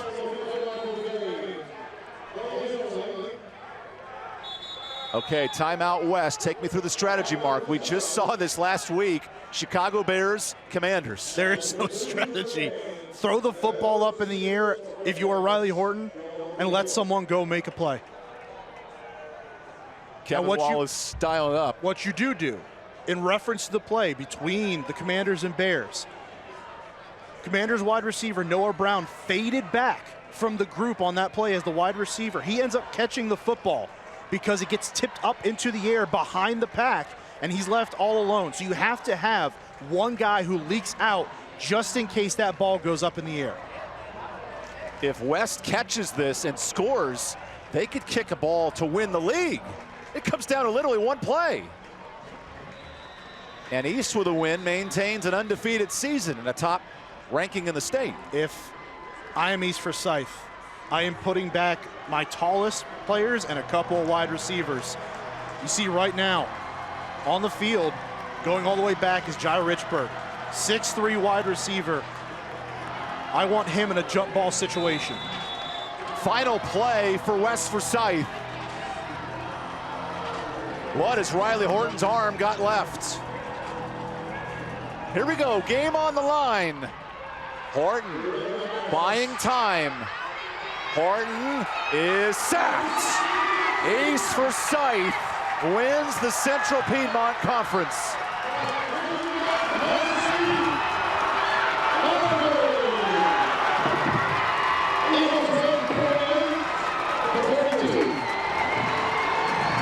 Kemore Pouncey, the final play. And man, what a football game here in Kernersville. Neither team bowing down, bowing out. A drag out, no bars fight here in Kernersville.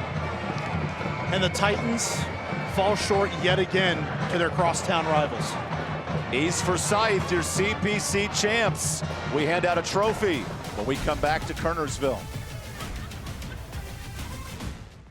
Well, Coach, a 48-42 win tonight. When your backs were against the wall, this team fought. How did you guys get the job done tonight? You know, like I told you at halftime, we had to make some adjustments, a little gut check, challenge the players, challenge the coaches, and we came out and made just enough plays. Now, your quarterback, Bryce Baker, making magic happen for you tonight, finding connections like our player of the game, Corey Blair, had 2 touchdowns, and then J.P. Gilchrist had that touchdown to secure the game. Just talk about the efforts that these guys put on tonight. Just a great effort. We didn't play great tonight. That's a great team over there. We got a lot of things to clean up in the playoffs, but phase 2's over, 10-0. We're going to celebrate tonight.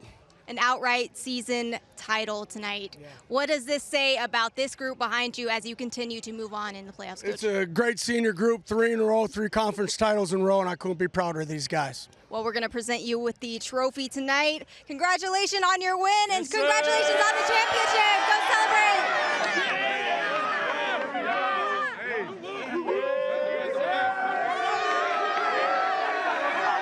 Neat moment, too. The whole staff getting involved. That's a celebration, like a deep breath, like, hey, we made it to the end of this 10-0 season. I think most of us have to take a deep breath after that game tonight. And Corey Blair, our Winston-Salem Fairgrounds player of the game, 2 touchdowns at 100 yards on the ground. Just unbelievable. Early on, really brought balance to that East Forsyth offense. The power running, the speed on the outside. Great candidate for our Winston-Salem Fairgrounds player of the game. And then our My 48 play of the game. Game on the line, last 20 seconds. Throw it up, and Gilchrist gets it. I mean, just phenomenal. Game winner. Go down the field, seconds left on the clock, and you've got to put that ball on the money over great coverage. Absolutely masterful. Baker to Gilchrist. And the nest goes nuts. How about a 10-0 regular season? How about that? With both teams heading to the state playoffs next week. Mark, we're in for a treat here in the 4A level. So much good football, not just the 4A, but all across the state of North Carolina.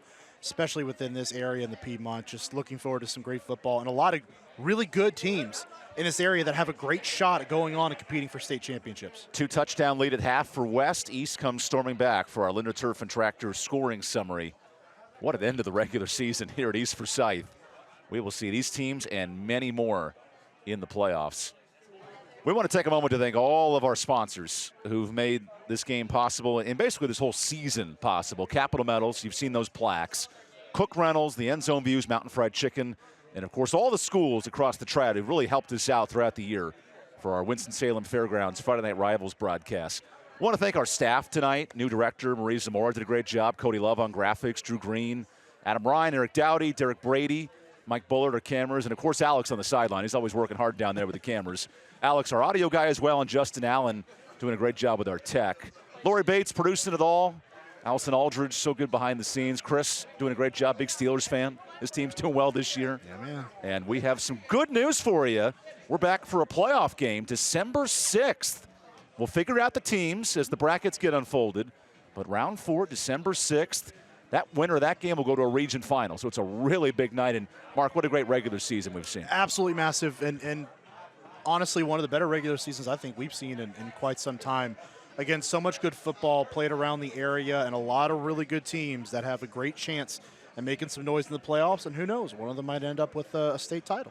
Thanks for joining us all season and all night. We'll see you for the 4th week of the playoffs.